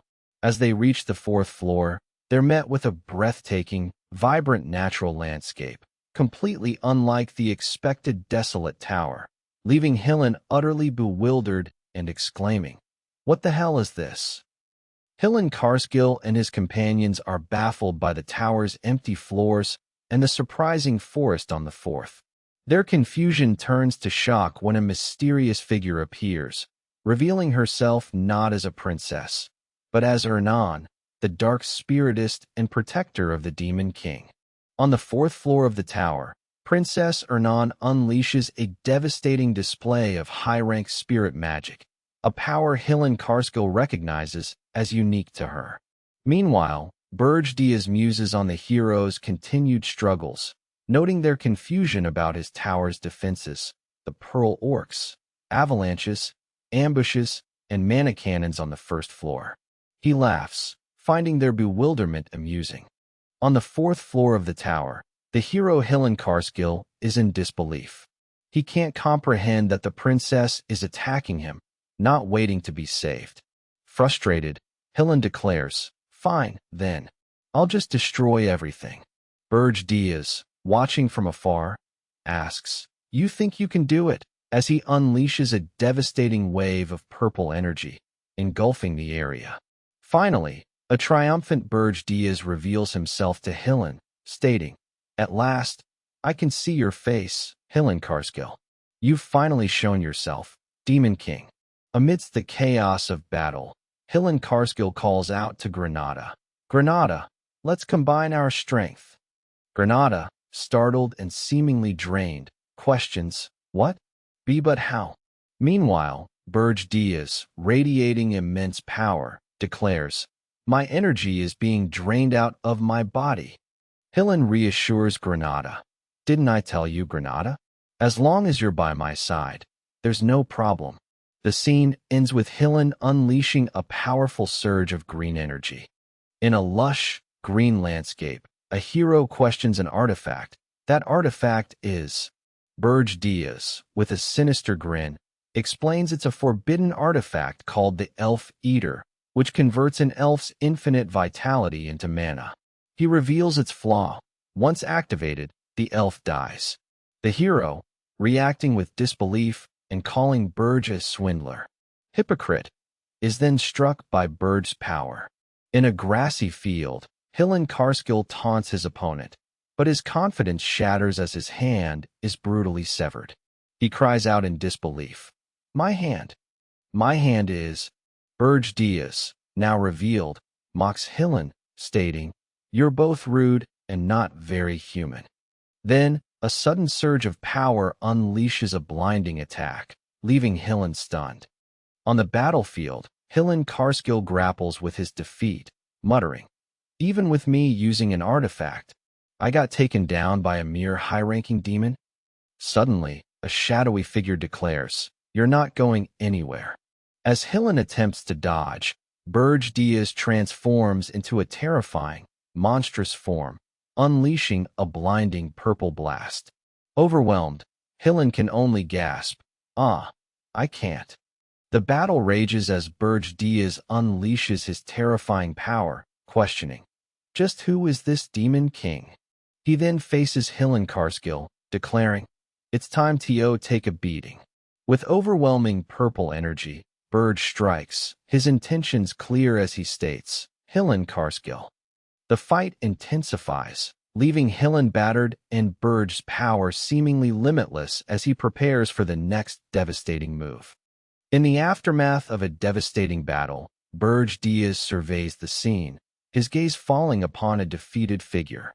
"Impressive," he muses, before acknowledging, "You're still alive."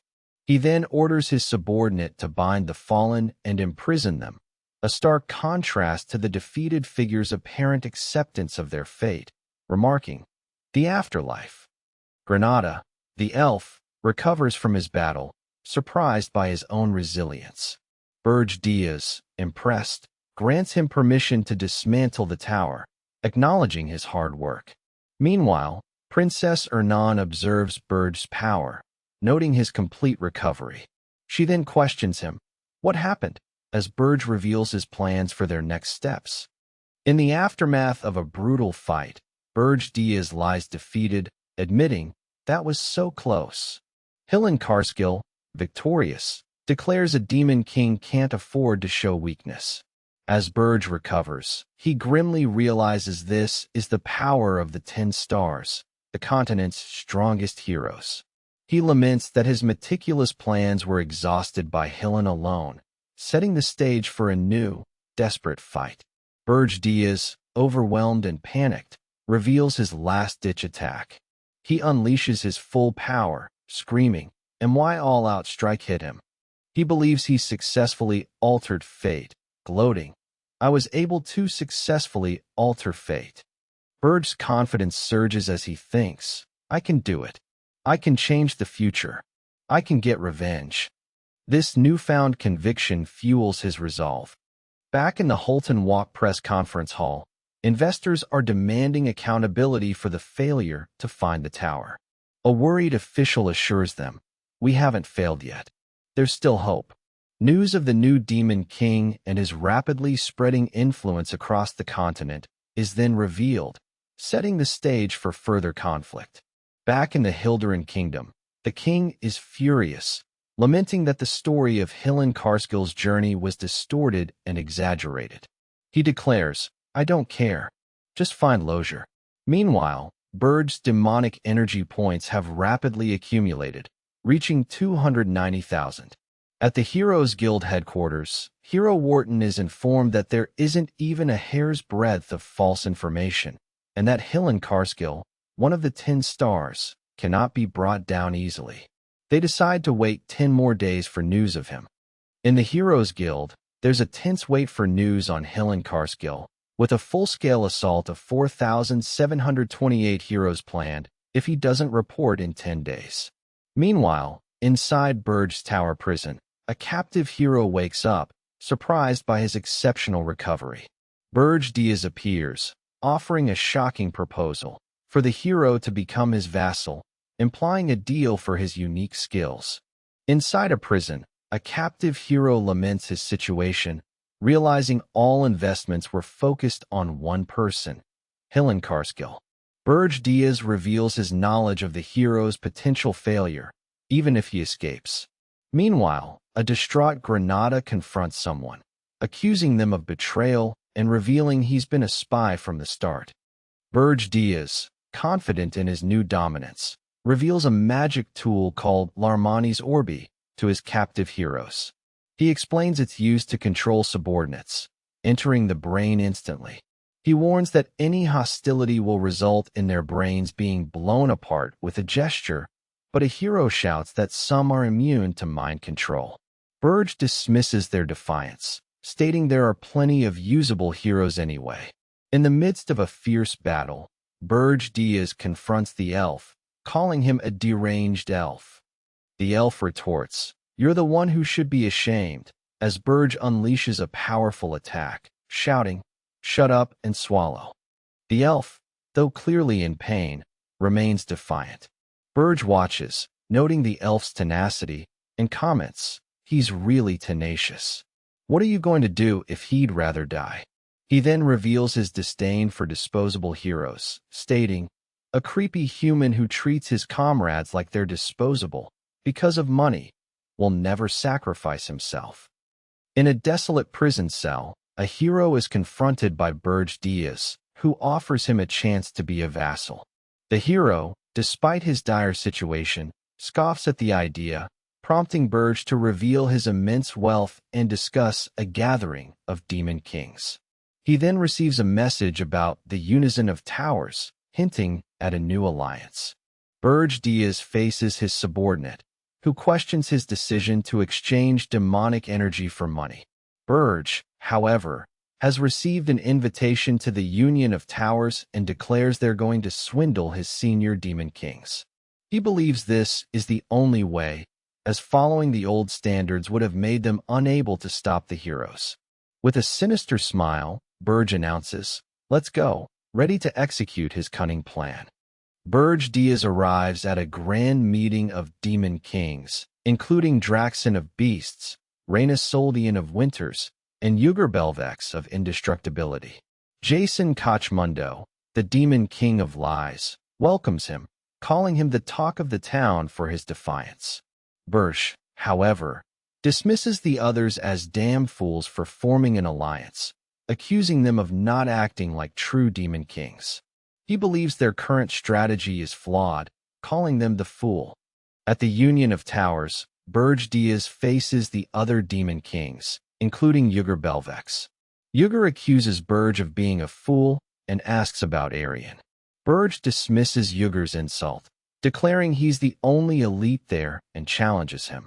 A tense standoff escalates, with Yuger's subordinate noting Berge's power and Yuger himself being stunned by Berge's speed, realizing Berge made the previous two Demon Kings vanish instantly. Back in the tower, Berge Diaz wonders about the source of the overwhelming power, questioning if it's his own or the tower's. He dismisses the idea of jumping to conclusions about the Mana Phantom. Meanwhile, in a grand hall, other Demon Kings like Yuger Belvex gather, with Jason Kochmundo presiding. The meeting is about to begin, but the agenda is abruptly interrupted when a colossal, beastly figure roars, demanding to know. Where is Hillen Karskill, Berge Das? Back at the Union of Towers, the Demon King of Lies, Jason Kochmundo, asks about Hillen Karskill, wondering if he's dead. The Demon King of Beasts aide notes Hillen never entered their tower and is likely wandering the Regressed Mountains. Meanwhile, in the Tower of Lies reception room, other Demon Kings express concern, with one questioning if their own towers are truly safe. At the Union of Towers, Berge Diaz's aides discuss their strategy of using Hillen Karskill as a spy, emphasizing secrecy. Meanwhile, Berge himself expresses confusion and frustration with his Demon King, who he feels is too reckless and independent. He wonders why they can't just do everything together, lamenting their peculiar nature. Back in the Union of Towers, Berge Diaz is confronted by other Demon Kings, including Yuger Belvex, who question his tower's placement. Berge defiantly states he can build wherever he wants, even though heroes are still aiming for his tower. He then dismisses their concerns, believing they've learned nothing from the Academy about the dire consequences for a Demon King who loses their tower. At the Union of Towers, Jason Kochmundo, the Demon King of Lies, addresses Berge Diaz, acknowledging his top-tier status. Berge, however, dismisses the other Demon Kings, particularly Draxon, as fools for their alliance. He scoffs at their concerns and refuses to be questioned about his tower, declaring he's protecting it in his own way. At the Union of Towers, Berge Diaz overhears the Demon Kings discussing hierarchy and their goals, particularly their interest in identifying those short on demonic energy. He learns that Jason Kochmundo, the Demon King of Lies, holds a high position. Meanwhile, on the 13th floor of the Tower of Lies, the Demon King of Winters, Reyna Soldian, expresses her desire to speak privately with Berge and Jason. In a tense meeting, Reyna Soldian expresses her agreement with some of Berge's points, especially concerning flexibility in Arian. She admits she wanted to meet him alone, believing it more productive than dealing with the other Demon Kings. Berge, in turn, finds Reyna not bad, and admits she looks more formidable than he initially thought. Reyna then offers a personal transmitter, inviting Berge to call anytime for advice.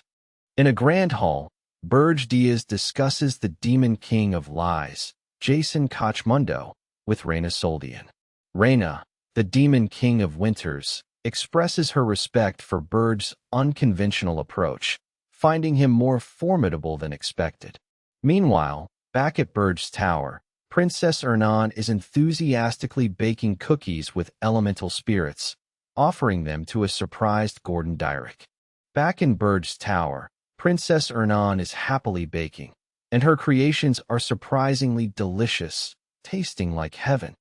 She offers her treats, which are made with spirit blossoms, to Berje and Gordon. Berge, impressed by the taste, asks if they enjoyed them, to which Ernan gleefully responds, "I'm glad you like it." In a grand hall, Berge Diaz meets with another figure who offers him a private conversation. This figure then suggests, "I know you're in need of the human's money." Berge's eyes narrow in suspicion as he asks, "What do you mean by that?" He demands to know where information about his financial situation could have possibly leaked. Berge Diaz is confronted by Jason Kochmundo, the Demon King of Lies, who knows about his dealings with human money. Berge's eyes narrow in suspicion, demanding to know where this information leaked from. Jason, unconcerned, reveals Draxon told him, then proposes a deal, suggesting they don't waste time on games and that he's on Berje's side. He then displays a pile of human currency, offering it as a means to an end.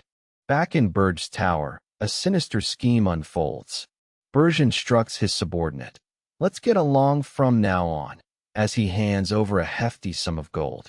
He emphasizes the need to hide the money's origin, fearing Jason Kochmundo might trace their actions.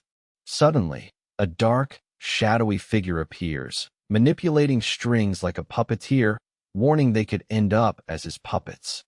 Berje Diaz reveals he's turned others into black knights and mages, using them to grow his money and control them through a forced contract.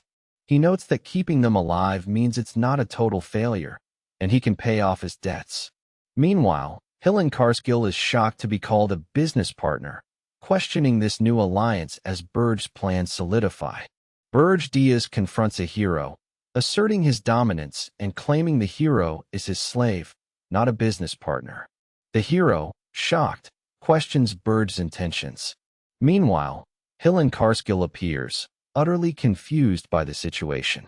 Berje then orders the hero to move, and a mysterious figure, revealed to be Elena, the 13th princess of Hilderin, asks Helen to deliver a letter to her younger sister, Elena. In the Hilderin kingdom, a distraught figure questions why they're siding with the Demon King, only to be told there's no intention of returning to the kingdom. Meanwhile, the imposing tower stands against a snowy backdrop, and Berje Diaz expresses distrust towards Helen Karskill, labeling him a man only caring about money, a trait he didn't initially notice. In a grand hall, a strategist reveals that Helen Karskill isn't driven by honor, but popularity, and that controlling him with Larmani's orb is the key. He believes a hero who destroys human society from within is the ideal vassal. Meanwhile, Berje Diaz, holding the orb, expresses his intent to make Helen the best pawn possible, a thought that alarms an elven observer. Back in the tower, Princess Ernan offers Berje and Gordon some surprisingly delicious cookies, revealing they're made with spirit blossoms. Berje is shocked by the taste, while Ernan gleefully accepts his praise. Suddenly, Berje receives a message about the Union of Towers, prompting him to prepare for a meeting with other demon kings, where he plans to swindle them. Berje Diaz, impressed by Ernan's skills, acknowledges his previous underestimation of her. Ernan, in turn, playfully admits she mixed spirits into the cookies, which Berje found surprisingly delicious. As they discuss this, a notification reveals Helen's hero party has safely descended under Kruta's escort, and they've departed for the kingdom of Hilderin via teleportation magic. Granada's whereabouts are also noted. Back at the Scarlet Hawk Mercenary Guild headquarters, defeated mercenaries are being interrogated by Berje Diaz. They explain their desperate retreat from the Regressed Mountains, a place where even mid-tier heroes struggle to survive. Meanwhile, a bewildered Granada is shocked to learn that the captain has abandoned his post. Suddenly, a new hero named Keed, who claims to be unable to join the hero's journey due to her circumstances, appears before Berje. In a tavern, a stern-faced woman, Keed, demands to join the hero's journey, despite the captain's dismissive remarks about her paying for drinks. Later, she's told Helen and the others have already left for Holton Walk. Keed, enraged, insists on hearing about their failure, and then claims she can do much more, implying her own capabilities. At the Scarlet Hawk Mercenary Guild, Berje Diaz offers a generous payment, telling them to consider this a small token of gratitude. The mercenary captain, however, dismisses Khaled as a greenhorn who knows nothing of the world, suggesting she'll be betrayed. Berje sharply warns him to move his hand from the money before departing. As Berge's armored form walks away, Granada observes him. Elsewhere in Holton Walk, Keed is confronted by royal guards who demand her return to her fiancé. She defiantly proclaims, "I refuse. I want to live as a hero." On a covert mission, Keed, now Berje Diaz's vassal, skillfully tracks hero Helen Karskill, using a magical tool to mask her presence. She notes Hillen is number 2 among the heroes, a target she must handle personally. Suddenly, Hillen detects her suspicious magic and confronts her, demanding answers. Kied internally recognizes the magical tool she received from the Demon King, realizing exposure would reveal her as Berje's subordinate. Hillen, now fully suspicious, declares he can't let you live, setting the stage for a dramatic conflict between two of the Demon King's pawns. Caught in a dire situation, he battles against Hillen Karskil's guards, internally lamenting, "I think I got myself into trouble." The armored soldiers, identifying her as an assassin, frantically protect their highness, Hillen, from her attacks. Heed, the only elf in the area, grapples with a difficult choice. Using her elven powers would expose her true identity, but without them, escape seems impossible. Finally, she makes a defiant stand, declaring, "No, I'm a hero too," and unleashes a surge of green energy, accepting the risk of revealing herself to survive. As Key battles Hillen Karskil's guards, she realizes she needs to unleash her full powers. Suddenly, Berje makes a dramatic entrance, appearing in his full Demon King form, surrounded by crackling purple energy. He directly questions Keed, wondering if her delay was due to slacking off. Hillen Karskil is utterly stunned by the Demon King's sudden appearance, shouting, "Demon King?" Berje callously dismisses Hillen's injuries as minor, further bewildering the hero who asks if Berje can't see his situation. This unexpected confrontation leaves Hillen in shock. In the midst of a tense confrontation, armored heroes declare, "A Demon King has come to kidnap Her Highness. Protect Her Highness with your lives." They prepare to defeat Berje, who stands before them. Curiously, a small sprite-like figure of Hernan is also present, wondering, "She's a princess? I didn't know that." The heroes demand to know why Berje is there, to which he dismissively replies he's on an errand. By coincidence, an answer they clearly don't believe. This standoff sets the stage for a new phase of his unconventional journey. In the tower, Berje, accompanied by his subordinate, is approached by Princess Hernan. Berje, with a hint of impatience, asks what she wants. Hernan cheerfully requests seneal powder, a substance his subordinate quickly identifies as being used for spirit contracts. Hernan confirms, and we learn its history. An elf named Seneal created it centuries ago for a human king, to help humans form spirit contracts. Berje, however, is suspicious, questioning why someone with Hernan's talent would need it.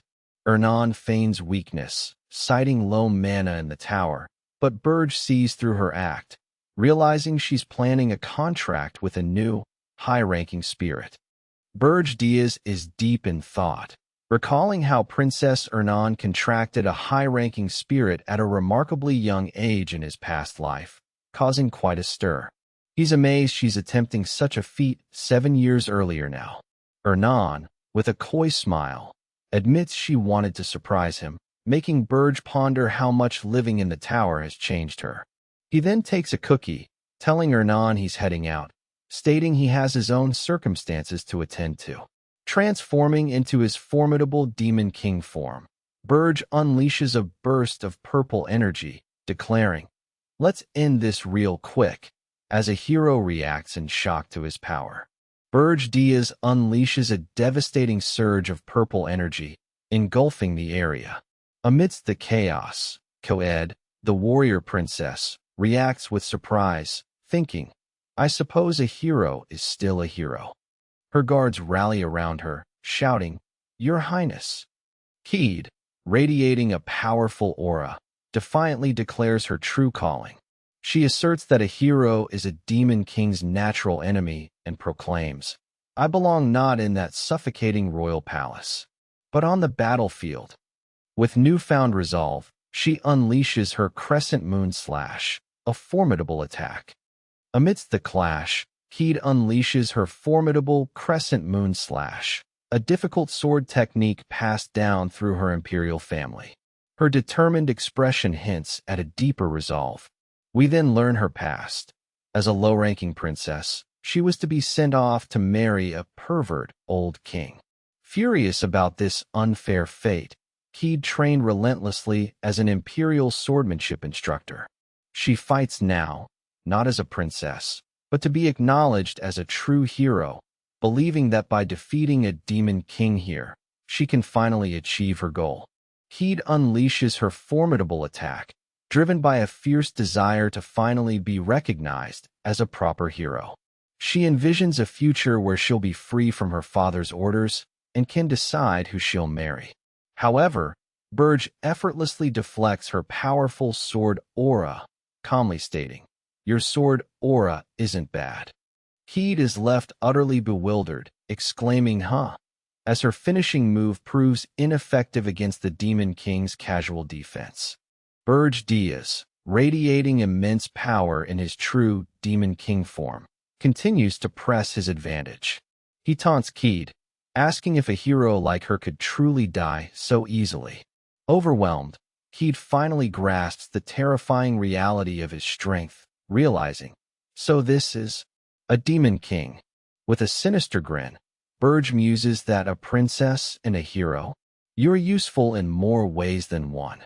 Confirming his manipulative intent, Heed recoils in terror as her frantic guards belatedly discover her royal identity, shouting, "Your Highness." Her true status is now exposed, and her danger undeniable. The city of Holton Walk is rocked by a massive explosion as panicked shouts echo through the streets. Injured knights lie sprawled, civilians rushing to their aid, realizing a demon has attacked their city. Amidst the chaos, a knight reveals the shocking truth. Her Highness, Sukuna, was taken by a demon king. The others are horrified, questioning what just transpired. As they tend to the wounded, they notice the lingering black flames. Suspecting the Demon King from the Regressed Mountains is responsible for this bold abduction. Berje's tower now holds a new prisoner, Heed Jespine, the 9th Imperial Princess, seen injured in the underground prison. Princess Ernan discovers Heed, prompting Berje to instruct her to tend to the new captive's wounds and prepare for Heed to live on the 4th floor. Ernan, surprised, questions why Berje brought another princess. He casually explains his new strategy. To secure demonic energy points, I have to kidnap a princess periodically, ideally a low-ranking one. As Ernan asks about these points, Berje abruptly cuts himself off, realizing he's sharing classified information with a prisoner. Berje, wrestling with his growing comfort around Ernan, decides to retrieve the senile powder himself, reminding himself she is just a prisoner. Meanwhile, the news of the 9th Imperial Princess's abduction from Holton Walk quickly spreads across the entire continent. At the Heroes Guild headquarters, a somber Hillen Karskill is questioned. He shamefully admits his failure to locate the Demon King's tower and takes full responsibility for the mission's setback. In the Heroes Guild, despite Hillen Karskill's recent retreat, officials reassure him that no hero will be blamed for mission failure. However, the Demon King's abduction of the 9th Imperial Princess of Jespine demands a response. When asked for his opinion on a new hero journey, Hillen proposes a reconnaissance unit first. He argues that if Berje was truly confident, he wouldn't hide his tower, concluding he's a powerless coward. Guild strategists agree, underestimating Berje's true cunning and dismissing him as not a major threat. In the Grand Hall, human strategists confirm their belief that the new Demon King is weak, agreeing to Hillen Karskill's advice. They decide to postpone the all-out hero's journey, waiting until the tower's precise location can be confirmed.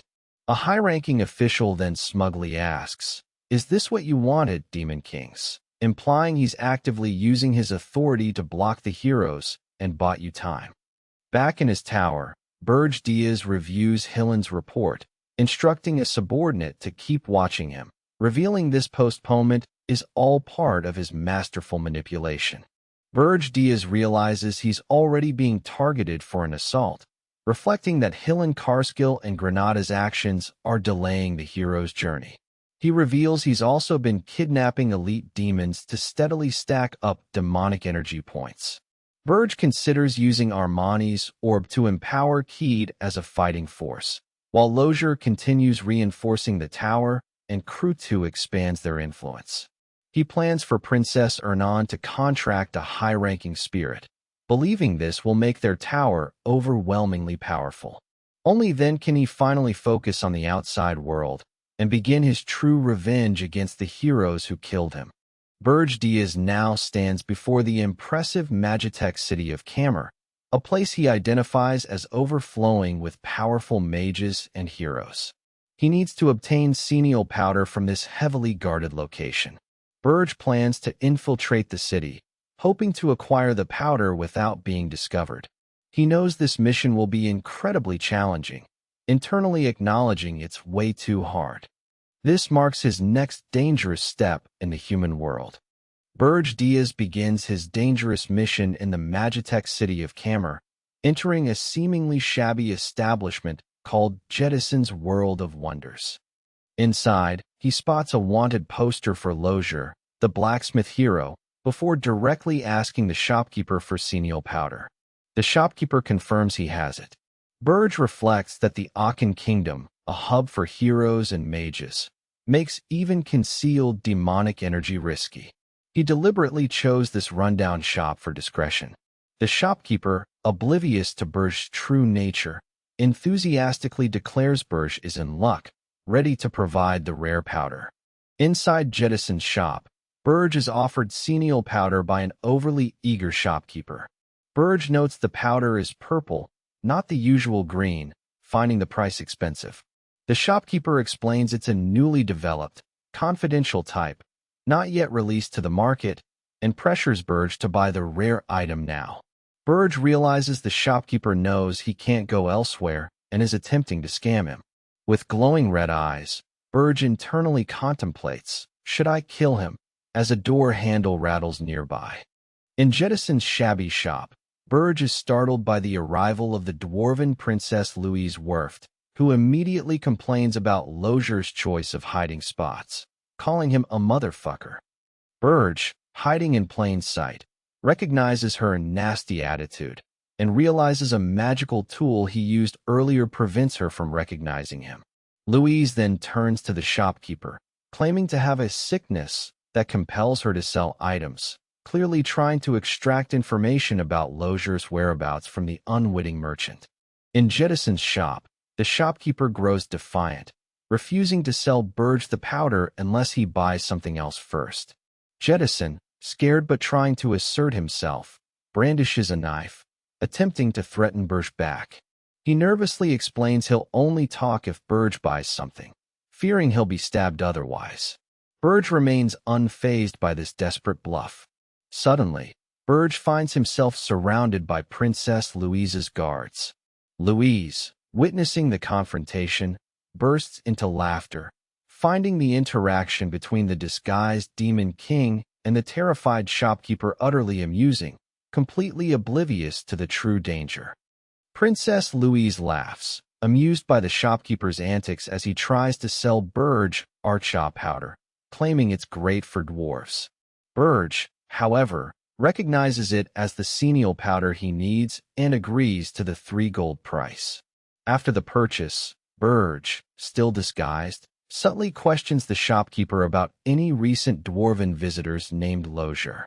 The shopkeeper denies knowing Lozier but directs Berje to a famous blacksmith store, Rodeer's Leap, where someone might have information. Berje then offers a polite apology to Louise before leaving the shop, internally scoffing at the shopkeeper for selling him trash for 3 gold.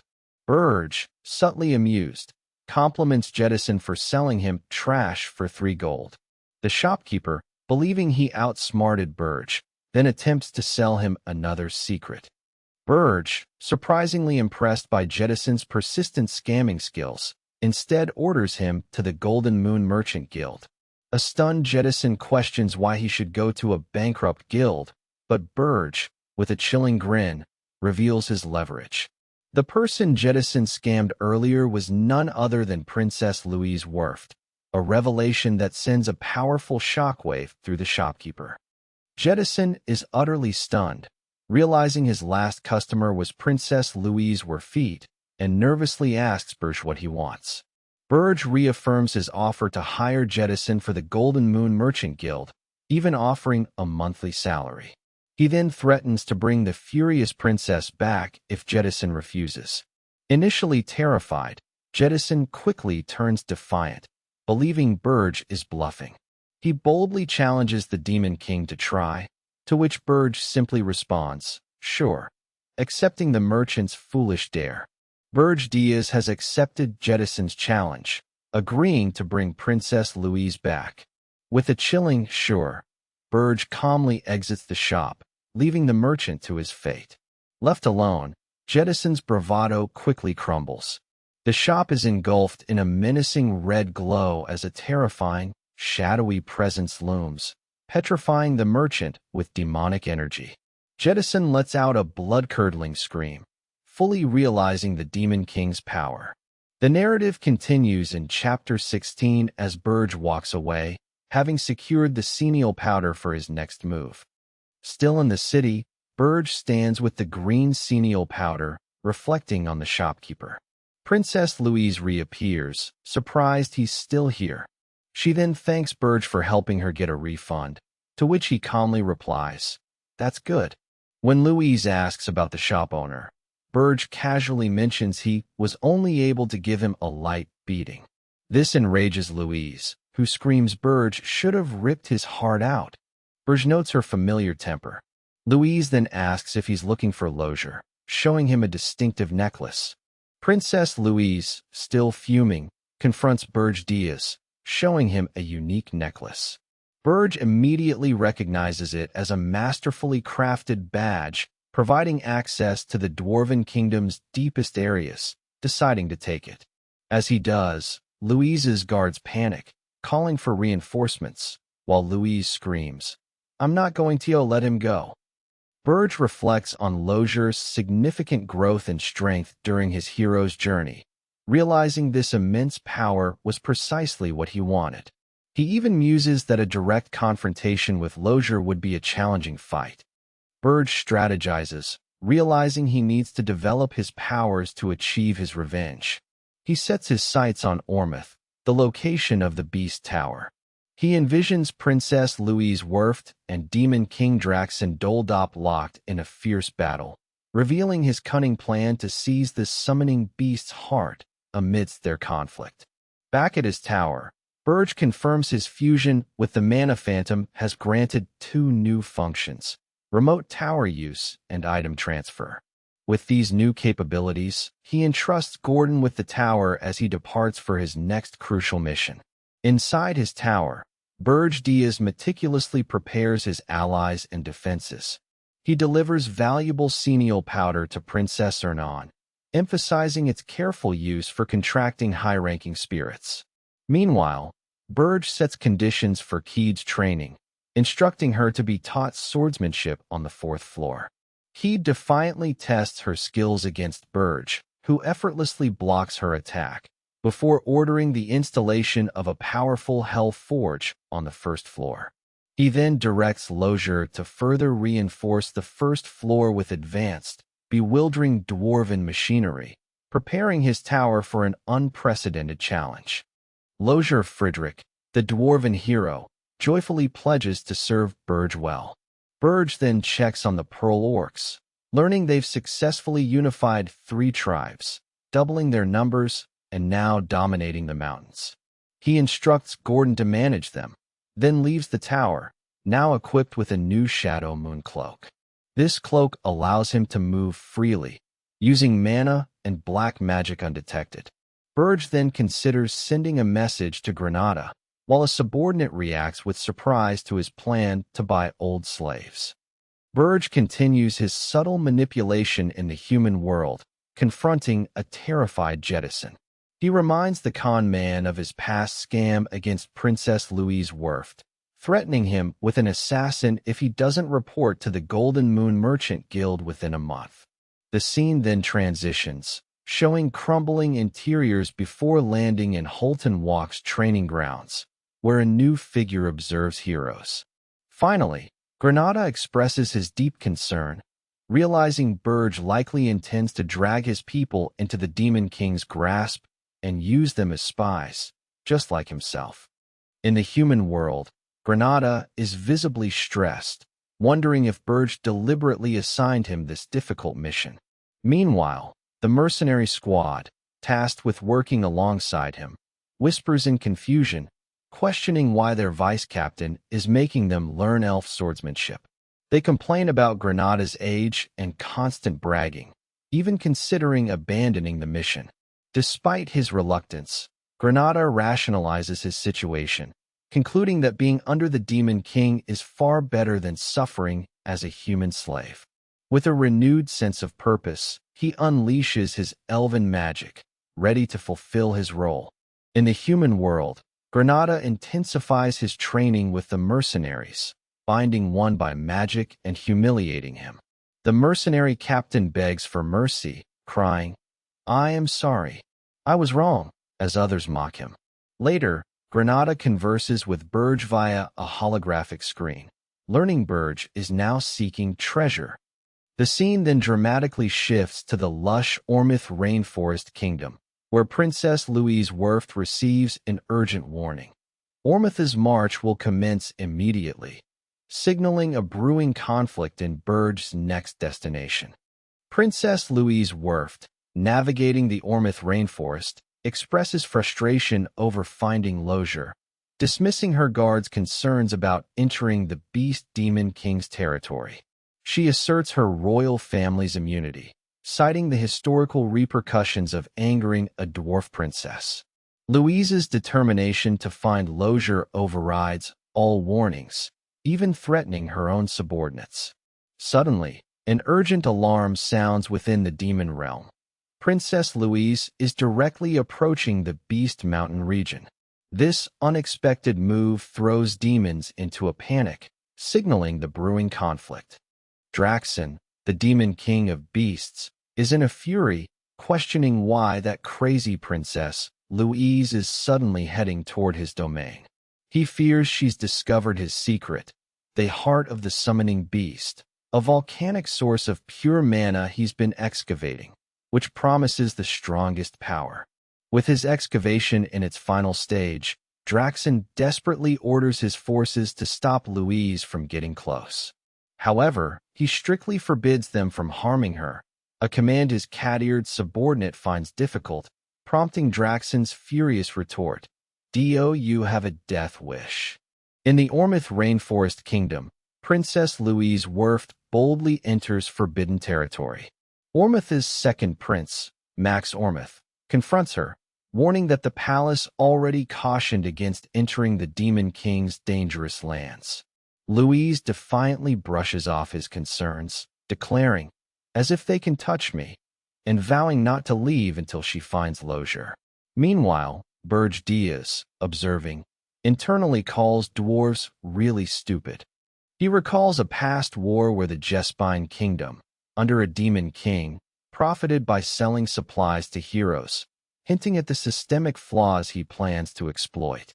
Princess Louise Werft finds herself amidst a grim battlefield, reflecting on past events with an enraged, "You bastard." Suddenly, the furious king of Ormith appears, leading an army and shouting, "Now it's our turn to make that profit. Kill them all." Louise boldly stands her ground, defiantly challenging her foes with, "Anyone who wants to die, come first," as she fights for the kingdom. Meanwhile, Max Ormith reacts in shock, learning that the dwarves are about to be killed. He urgently declares, "No, we have to stop this," realizing a new, immediate danger has emerged. Max Ormith, enraged, realizes the Ormith forces intend to kill Princess Louise and frame him, risking a devastating war.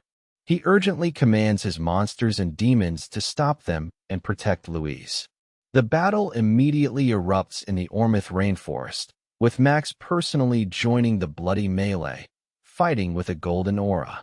Meanwhile, Louise and her overwhelmed forces struggle, forcing her to order a desperate escape.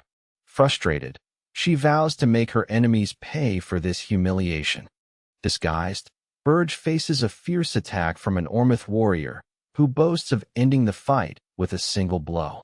Berje, engulfed in purple energy, realizes this assault wasn't from Draxon's underlings as he initially suspected, but from humans with complicated interests.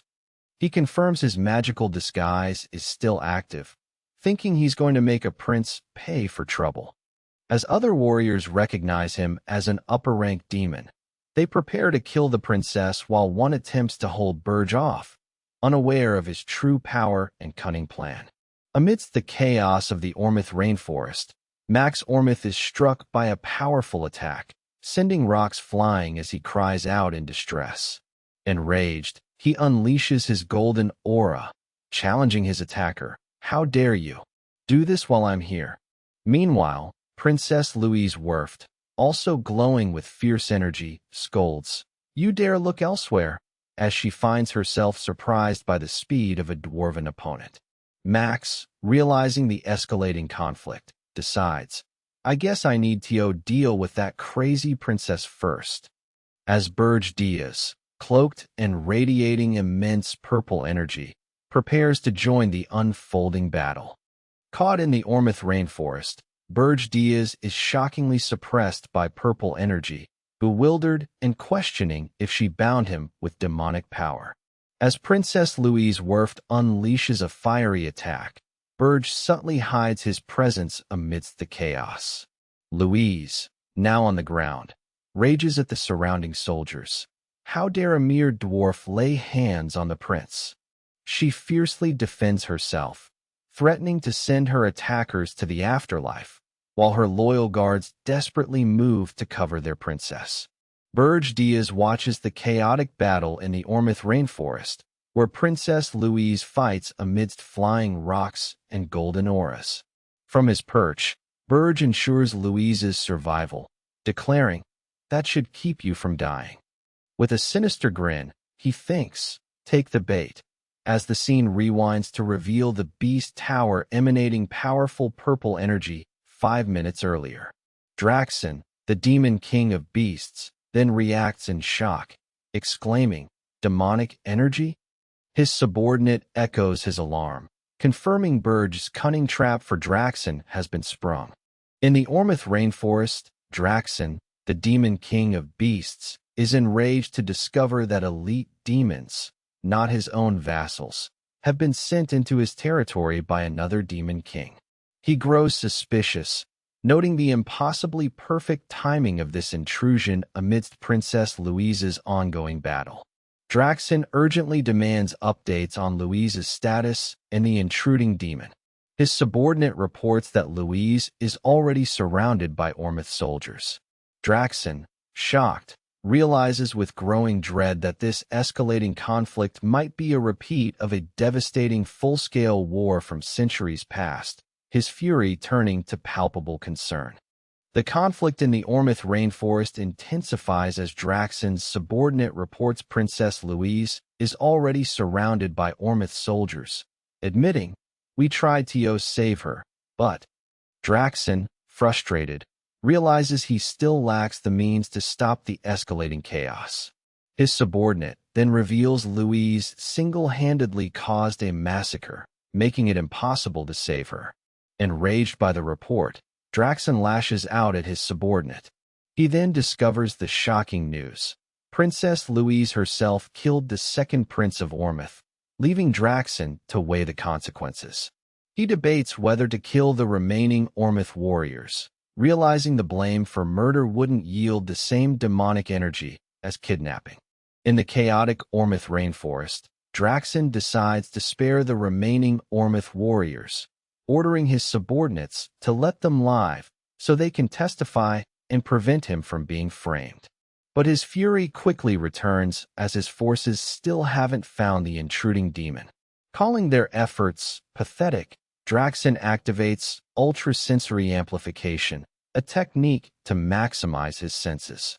He quickly detects traces of an upper-grade demon, realizing this mysterious figure was indeed involved with Princess Louise. His hunt for the cunning Demon King intensifies. In the Ormith rainforest, Draxon, the Demon King of Beasts, intensifies his hunt, demanding to know which way Princess Louise ran. A subordinate quickly points the direction, fueling Draxon's fury as he roars, "You damn bastard!" and lunges forward, tearing up the ground. Transforming into a colossal, red-eyed beast, he's recognized as the Demon King. Suddenly, Draxon is struck by a chilling realization. It was all bait. He understands Berje's entire elaborate scheme was a calculated plan to lure him away from the volcano, even exposing demonic energy as part of the deception. Amidst the fiery chaos of the Ormith rainforest, Draxon, now a colossal beast, pursues the mysterious, upper-ranked demon he believes is after his singular goal. His fury leads him directly to his secret excavation site, where his subordinates frantically work to unearth the heart of the summoning beast. Suddenly, Berje appears within the volcanic depths. He observes the smoky magma, confirming Draxon's hidden construction to drain the lava. With a sinister grin, Berje reveals his own unique advantage. The scales of the black flame demonic dragon can only be forged inside lava, positioning himself for what's next. Deep within the volcanic heart of Ormith, Berje confronts one of Draxon's powerful tiger-like subordinates. The beast, realizing Berje is a demon, attempts to resist his chilling command to come with me. Despite its fierce struggles, Berje effortlessly overwhelms it, engulfing the creature in fiery energy and forcing its submission. As the beast is subdued, Berje keenly observes how Draxon's regeneration grew absurdly strong after sacrificing the summoning beast. Berje's swift subjugation and insight into Draxon's power reveal his calculated approach in this dangerous territory. Deep within the volcanic heart of Ormith, Berje finally understands the source of Draxon's immense power. He realizes the Beast Demon King didn't just sacrifice a beast, but a formidable phoenix's corpse. Berje recalls his academy days, remembering ancient records that documented phoenixes as beings capable of crossing dimensions. These texts revealed a crucial fact. Every demon king who fully absorbed a phoenix became powerful enough to be etched into the demon realm's history. This shocking discovery reveals the true extent of Draxon's strength and Berje's newfound challenge. Deep within the fiery volcano, Berje expresses gratitude, telling Draxon, "Thanks to you absorbing the phoenix in my previous life, I can be here now." He reveals his long-held envy for this unique power, vowing, "In this life, I'll put it to good use." A blinding flash of light erupts, signaling a dramatic shift. Elsewhere, Draxon is furious, demanding, "Who the hell found my phoenix?" His subordinate reports Berje is the lone intruder, confirming his audacious move against the Beast Demon King's most cherished secret. Deep within the volcanic heart of Ormith, Berje, in his formidable Demon King form, moves swiftly. He dismisses any notion that Draxon's security could have truly stopped him. Berje then bursts into a cavern, startling two dwarf-like figures guarding the area. They exclaim, "Demon King? What brings you here?" But Berje wastes no time, unleashing a powerful attack that sends them flying. He quickly deduces that these aren't subordinates of Reyna or Yuger, reasoning that neither would be involved in an operation concerning a fire elemental phoenix. Berje continues his relentless assault, concluding his next move. Still within the fiery volcanic depths of Ormith, Draxon, the Beast Demon King, furiously demands to know if the summoning beast is safe. His subordinate confirms it is, but then reveals a tiger unexpectedly jumped into the lava. Draxon, utterly shocked, realizes Berje isn't after the summoning beast, but the phoenix. He desperately screams for his subordinates to stop the intrusion. A massive explosion of fiery energy then rocks the cavern, leaving Draxon's eye wide with fury as Berge's audacious plan to claim the Phoenix unfolds. Amidst a fiery aftermath, a mysterious figure observes a scene of defeated heroes and a young, weapon-wielding girl. Nearby, a hero resembling Helen Carskill looks distressed, while another blonde girl appears surprised. Suddenly, from what seems to be a deep pit, a furious voice erupts, shouting, "Jason, you son of a..." The rage intensifies as Draxon, the Beast Demon King, transforms into his colossal beast form, completing the angry declaration with a roaring, "Bitch." A massive fiery explosion follows, signaling Draxon's fury at Jason's betrayal, likely tied to Berge's audacious plan. After the fiery explosion, Berge awakens in a lush, unfamiliar forest, naked and surrounded by curious animals. Disoriented, he wonders where he is, recalling his plan to contain the Phoenix. A shocking realization dawns. The Phoenix, along with the summoning beast's heart, was absorbed directly into his body. Still dazed from the volcanic eruption, Berge affirms his identity as a demon king, sternly dismissing the wild creatures swarming him. His audacious plan has truly taken an unexpected turn. Berge awakens naked in a vibrant forest, feeling profoundly disoriented. He observes his reflection, a strange blue glow emanating from him. As he questions, "What is this strange feeling?" The narrative then transitions to Chapter 19, shifting focus to Ormuz Palace.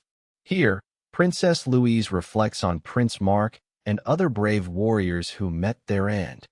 She seethes as a lord declares dying in battle and honor, defiantly screaming, "Like hell it is." Her raw fury hints at a deep-seated desire for vengeance. In the Ormuz Kingdom, the king furiously commands his forces to immediately contact the Heroes Guild, demanding a hero's journey to execute the Beast Demon King. Meanwhile, Berge, having awoken naked in a lush forest, receives an urgent report from Helen Carskill via a new holographic interface. Helen, seemingly confused, asks who he's addressing. Berge learns that the king of Ormuz's request for a hero's journey against Draxon is moving forward. The formidable captain of this new 10 Stars hero team is revealed to be Rosal Chart, a top-class battle mage specializing in flame magic. A massive hero expedition assembles in Ormuz, with Vice Captain Durad, a master of pure martial might, among them. Berge observes the 200 heroes, surprised by their numbers, but notes only 2 10 Stars, Rosal Chart and Padav Durad, are present. He realizes people are pulling strings behind the scenes who don't want the Beast Demon King to die. Berge reflects on how a Demon King's tower is a gold mine for human profit. He then decides to involve someone in this hero's journey, promising, "I'll tell you the Beast Demon King's weakness." In the lush forest, Berge, now with a new appearance, continues to leverage his intel, offering hero Helen Carskill the Beast Demon King's weakness and instructing him to absorb its power. Helen, though expressing a brief concern, "If I get even stronger over there, will you really be able to handle me?" ultimately accepts the daunting task. Berge dismisses the hero's potential threat, then attempts to contact Gordon. Gordon, appearing on screen, is utterly bewildered by Berge's changed look, asking, "Who are you?" as he delivers an urgent report about a reception from the Tower of Beasts. In a lush forest, Gordon receives shocking news. Draxon and the Tower of Beasts have called an emergency convocation of Demon Kings. He exclaims, "Draxon did that? Are you serious?" as the message is confirmed. At the formidable Tower of Beasts, Yugur Belvex arrives, questioning Draxon as other Demon Kings gather, grumbling about the wait. With both Berge Diaz and Jason Kochmundo notably absent, a menacing threat is issued. If they're late, they'll face severe consequences, hinting at the high stakes of this unexpected assembly. In the lush forest, Berge, in his new form, is momentarily caught off guard by an unseen attack, quickly recovering as he realizes there's no time to waste. He contacts Gordon, who is still utterly bewildered by Berje's changed appearance. Berje reveals he's in Ormith and plans to portal directly to the Tower of Beasts, but Gordon urgently warns him against it. Suddenly, Jason Kochmundo appears, questioning Berje's plan to arrive without a portal, noting it would raise suspicion. Berje acknowledges the dilemma, then decides to first return to his tower, speak with Gordon, and then make his move to the Tower of Beasts. Berje is in a desperate rush, pushing his speed to the limit as he worries about being late for the urgent Demon King convocation. He exclaims, "This speed won't do. I'll be late by more than 10 minutes. As he pushes harder, a powerful, glowing energy pulses within him, culminating in a dramatic transformation. Suddenly, massive, fiery phoenix wings erupt from his back, propelling him through the air. Berje is shocked by this new development, questioning, "Phoenix? Wings?" He realizes he wasn't planning to use such immense power yet, as the absorbed phoenix's energy involuntarily surges within him.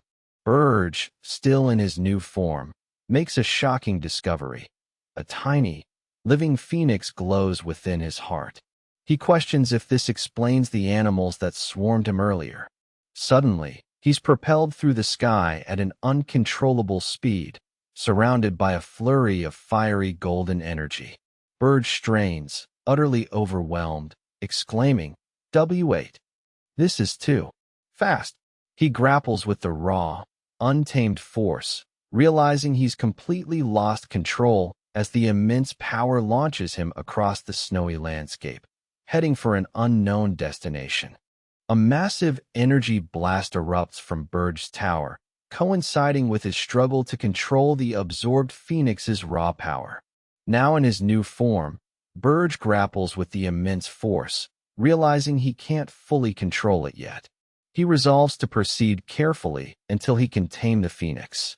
Soon after, Berje appears with controlled fiery wings, contacting Gordon. He confirms the phoenix's strength is now sealed, and instructs Gordon they are moving immediately to the Tower of Beasts, as the scene shifts to the lush Ormith Kingdom. At the heroes' gathering, many are thrilled to see Rosal Chant, the idol of the Magic Tower, eager to fight alongside her. However, Captain Rosal quickly dismisses her admirers as riffraff, shocking her subordinates who worry about their image. She then questions if Hillen Karskill will join the fight, and he promptly appears, offering his strength to the mission. Despite his previous failure, Hillen, still a 10 stars hero, is ready to lend his power to this new hero's journey. Captain Rosal Chant confronts Hillen Karskill, immediately calling him a loser and mocking his past title, questioning why he's not wearing it. Hillen, while outwardly composed, internally frets that if Rosal opens her mouth, his reputation would be ruined. He secretly resolves to be the one to defeat the Beast Demon King.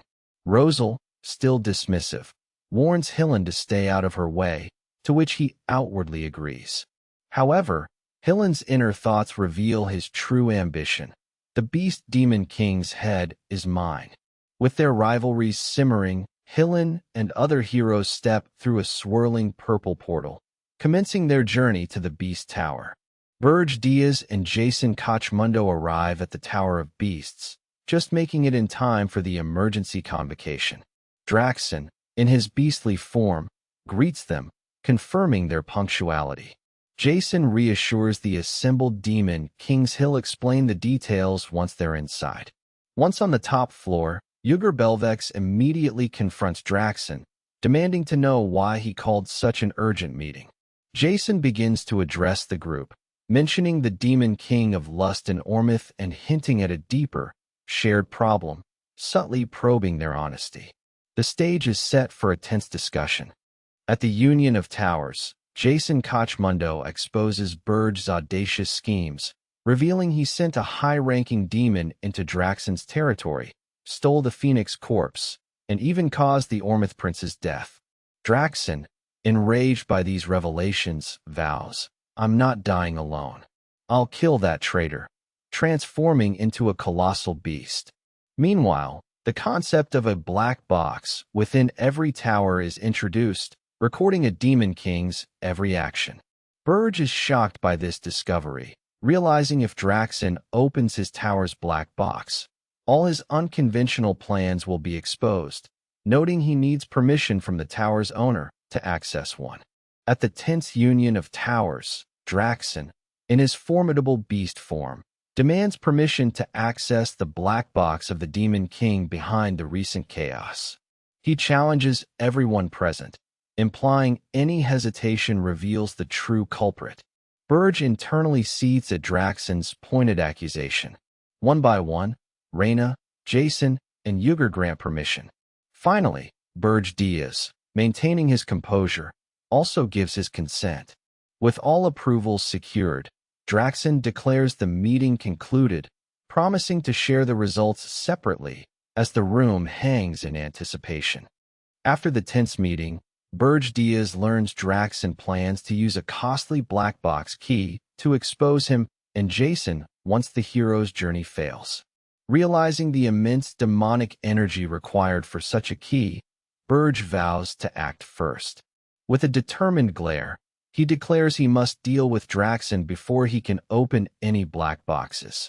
Berje then instructs Gordon to prepare, stating he'll quickly check the tower's situation, starting from the first floor, before heading out to confront the Beast Demon King.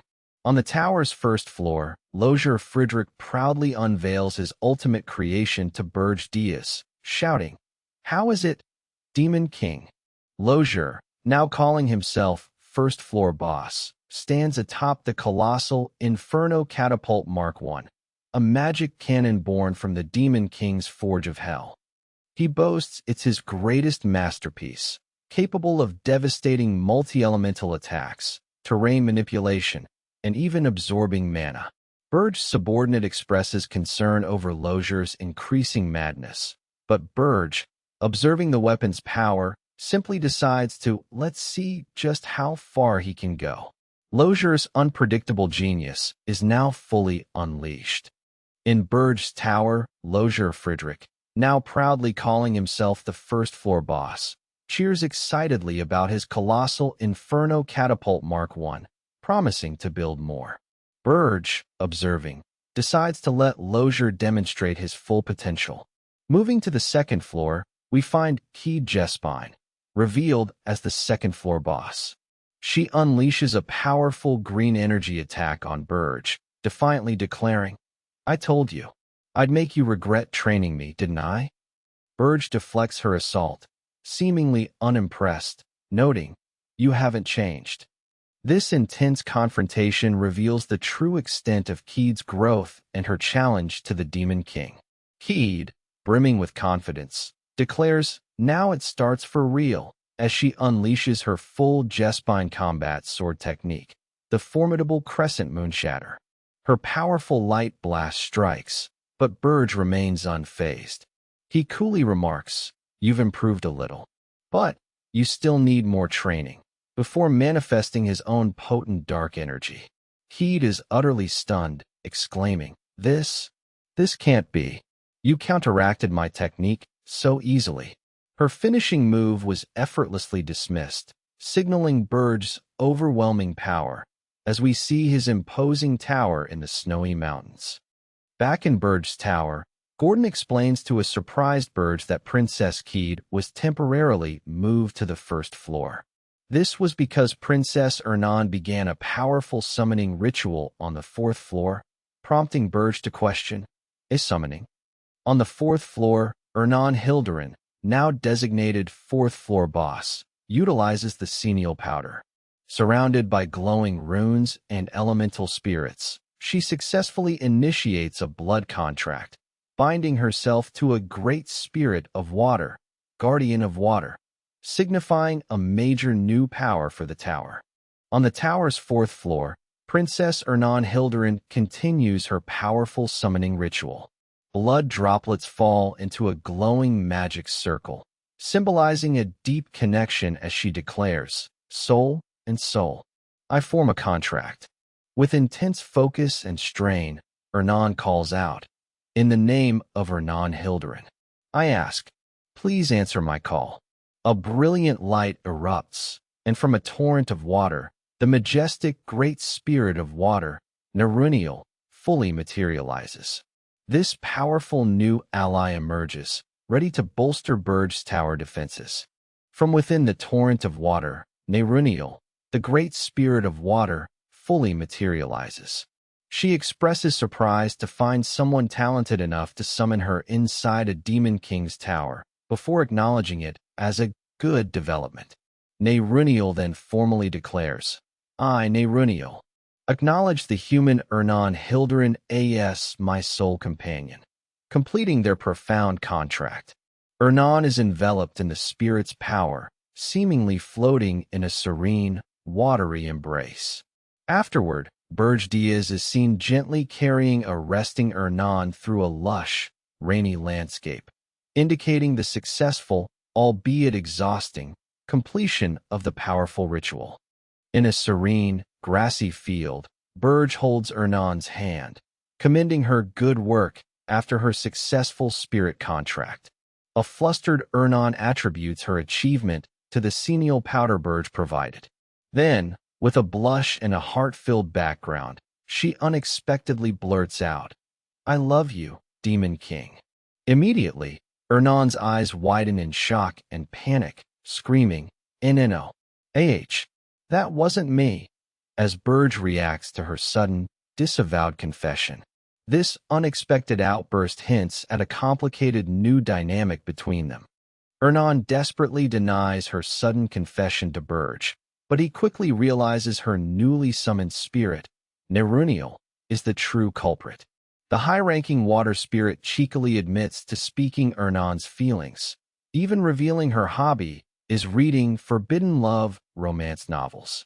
Berje is utterly baffled, demanding to know, what kind of nonsense is that?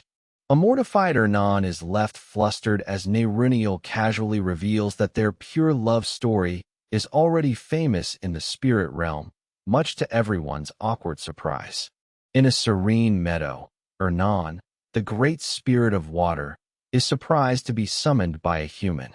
She's even more taken aback when Berje, now sporting fiery phoenix wings, appears. He admits he can't control this immense power yet.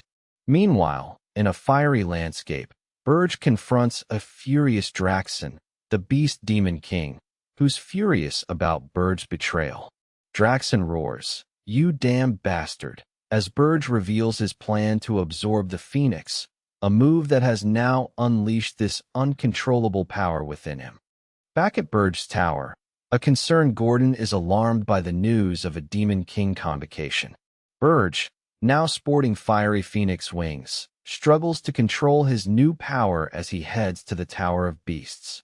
Meanwhile, at a hero gathering, Captain Rosal Charnt dismisses Hillen Karskill, but Hillen secretly vows to claim the Beast Demon King's head. The heroes then portal to the tower, unaware of the true dangers awaiting them. In the Tower of Beasts, Berje and Jason Cockmundo face a tense meeting with Draxen. Jason reveals Berge's treachery, stealing the phoenix and causing the prince's death. Draxen, enraged, demands access to Berge's black box to expose him. As other Demon Kings grant permission, Berje realizes he must act first to stop Draxen before he can open any black boxes. Meanwhile, on the first floor of Berge's tower, Lozier proudly displays his Inferno Catapult Mark I, ready for its first demonstration. In the demon realm, chosen heroes are weakened, making them easier prey. To counter this, Demon Kings create towers, connecting their realms and drawing demonic energy. The taller the tower, the stronger the Demon King becomes. Berje, however, faces a challenge. His tower is only 5 floors, while others boast many more. Inside the formidable Tower of Beasts, a chilling declaration is made. Victory cannot be guaranteed. Berje, now wielding the absorbed phoenix's heart, acknowledges his immense power but admits he hasn't fully mastered it. He believes he'd face a tough battle against any Demon King right now. Meanwhile, a figure known as Pale boasts of his strength, declaring, "I will personally participate in this hero expedition." This sets the stage for a confrontation in Ormus. In the heart of Ormuth, a fierce battle rages as heroes clash with beast demons. A powerful beast demon is struck by a hero's blade, while other smaller demons fall. Overwhelmed, heroes consider retreating, exclaiming, "The demons are back." Suddenly, Lord Pale arrives, observing his exhausted troops and asking, "What happened here?" He quickly takes charge. As a hero reports, "We immediately launched an assault on the Tower of Beasts." The hero's relentless push into Draxon's territory has begun. In the heart of the battle, a warrior shouts, his tale, as they attack the Beast Demon King's weakness. Another hero, Rosal, shouts, "Lady Rosal," now, as they prepare for a decisive blow. Amidst the carnage, a powerful beast demon roars, its eyes burning red, while another warrior exclaims, "We had no choice but to retreat." The heroes are forced to fall back as the situation turns dire. In a dark forest, two figures discuss the failed hero expedition. One laments, "In the end, the hero expedition was a failure." His companion, however, grins, declaring, "I am completely screwed." He then reveals that despite the loss, they managed to inflict significant damage, even causing fatal wounds to the enemy and killing many demons. He believes there's still time to resume the expedition before Draxon can repair his tower. In a forest clearing, Rosal Chant confronts two figures, one of whom expresses concern about the failed hero expedition. However, the other, with a mischievous grin, reveals they inflicted significant damage and are ready to restart the assault on the Beast Demon King's tower. Rosal, seeing the opportunity, agrees to try again, determined to defeat the Beast Demon King. In a lush forest, a formidable woman questions a hooded figure, "Who are you?" She senses an unusual heat emanating from him. The figure, revealed to be Berje, acknowledges his uncontrollable phoenix power. Meanwhile, a defeated hero expedition lies scattered, their leader lamenting their failure. Berje, now holding a small fiery creature, decides to confront Draxon, preparing to unleash his chaotic new abilities. In a sun-drenched forest, a young knight, Rosal Chant, encounters a powerful sorceress who reveals herself as the owner of the Phoenix. She explains that Pale has arrived to kill the Demon King of Beasts, leaving Rosal stunned and questioning the source of the overwhelming energy. In a ruined city, a man with fiery wings observes a group of heroes, noting their power and recognizing the Beast Demon King. Meanwhile, another group of heroes, led by Rosal Chant, prepares to re-enter the fray. Their goal is clear: to reclaim the tower and confront Draxon, the Demon King of Beasts, who seems to be feeling the strain of his power. With only one black box key, Draxon begins his investigation, proclaiming, "Now, show me everything, all the secrets you've been hiding." He opens the box, revealing a cascade of film strips filled with purple energy as the contents are displayed. Draxon's monstrous form appears, his eyes burning with fury as he exclaims, "Wait, no, this is the truth." He realizes the black box cannot be manipulated, confirming his suspicions. Draxon is shocked by what he sees in the black box, realizing the truth cannot be manipulated. Meanwhile, the Beast Demon King's forces are alerted to an invasion, with Ralph Schmitz leading the charge. This signifies a new, powerful hero is now on the offensive, forcing the demons to prepare for a fierce battle. In Ormus, an hour before, Guildmaster Ralph Schmitz rallies his forces, declaring, "Yes, let's try this again." He boasts, "We have the legendary Phoenix on our side." As swords are drawn, he commands, "Let's slaughter all the demons." The heroes are galvanized, but a chilling question arises. The Phoenix is with us? In the aftermath of the Demon King's treasure raid, Berje, still grappling with his phoenix powers, acknowledges that even 10-star heroes might not be enough. He's surprised when a new hero, Ralph Schmitz, arrives, declaring his intent to join the fight.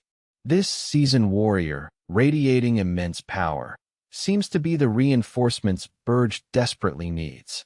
The battle intensifies as a new, formidable hero enters the fray. We witness the arrival of Ralph Schmitz, introduced as the strongest powerhouse among the Shield Masters.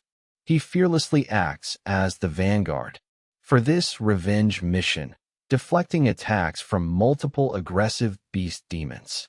Ralph then powerfully counters. His shield strikes, sending demons flying, while a monstrous face reacts with intense pain. This powerful display shows Ralph Schmitz's immense skill, proving he's a crucial asset in the hero's renewed assault against the Demon King's forces. In the midst of a fierce battle, a monstrous creature is struck down. A group of heroes, previously considering retreat, are energized by the arrival of Ralph Schmitz. He's revealed to be the second strongest tank among the 10 stars, wielding a powerful ultimate shield. Ralph declares his intention to confront Berje, stating, "I know Berje better than anyone. How troublesome he is to deal with." This marks a significant turning point in the ongoing conflict. In the aftermath of a failed hero expedition, a warrior expresses intense frustration, wanting to rip someone to shreds. However, their focus shifts to Draxen, who takes priority. Another warrior, possibly a rival, notes that Ralph Schmitz also abandoned the expedition. They lament that with combined efforts, they could have won without casualties, but underestimate the Demon King. The scene transitions to a tense conversation with a determined warrior, who is then met with a surprising, questioning response. In the Beast Tower's command room, Draxen reveals his trump card, a black box key, to the surprised Demon Kings. He warns that if he reclaims the tower, nothing can stop him. Meanwhile, heroes have reached the top floor, finding it strangely empty. Draxen, in his beast form, emerges, furious at their quick advance, gloating that he was too busy preparing for them to handle anything else. Draxen, eyes wide with disbelief, questions why there are no demons present, sensing a massive energy density.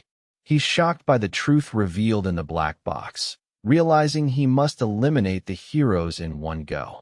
He's gathered his vassals, and with a sinister smile, declares he's placed the strongest on the top floor, absorbing the power of the entire floor. Draxen vows to kill the foolish heroes without leaving a trace. In the Beast Tower's command center, Draxen, furious with the heroes' rapid advance, realizes his trap has failed. The truth from the black box is undeniable. He unleashes his full beast form in a terrifying roar. Meanwhile, a powerful warrior, Ralph Schmitz, watches the approaching threat, steeling himself for the coming confrontation, as another warrior prepares his blade. As the heroes push deeper into the Beast Tower, they encounter fierce resistance. One hero warns, "Stop, it's dangerous if you go now," but is met with a defiant, "This is the time to attack." A powerful demon unleashes an explosive attack, shattering the surroundings. Meanwhile, another hero, clad in golden armor, braces for impact, determined to hold the line against the onslaught. In the chaotic battle, a powerful blast of energy surges. Draxen, in his fearsome beast form, unleashes a terrifying roar, his eyes glowing red with rage. He's clearly overwhelmed by the enemy's magic. Meanwhile, heroes like Ralph Schmitz and another warrior brace themselves, witnessing the ease with which their magic was deflected. They exclaim in disbelief, "His magic! And he deflected it that easily?" This encounter highlights the immense power of their foes. Within the Tower of Beasts, Draxen, in his fearsome beast form, unleashes a terrifying roar, his eyes burning with rage. He's overwhelmed by the hero's magic. Meanwhile, other demon kings gather, sensing the immense, ominous demonic energy. Some heroes struggle to breathe, choking on the toxic air. Suddenly, a magnificent, fiery phoenix appears, radiating a blinding light, marking a shift in the battle. Amidst a fiery inferno, Berje, now adorned with powerful phoenix wings, unleashes a blinding light. He declares his intent to prevent Draxen from collecting more demonic energy. Meanwhile, a tense scene unfolds where other demon kings acknowledge Pale as Draxen's trump card, but one vows to stop Draxen's plans. The heroes prepare for a final push, with Berje warning them not to leave their protective barrier. In the heart of fiery chaos, a group of powerful warriors, including a masked man with red hair, stand ready. He scoffs at someone's annoying mana. Suddenly, a monstrous beast demon roars, demanding to know who he is. The red-haired warrior, with a sinister grin, unleashes a powerful attack, leaving the beast demon stunned by his overwhelming power.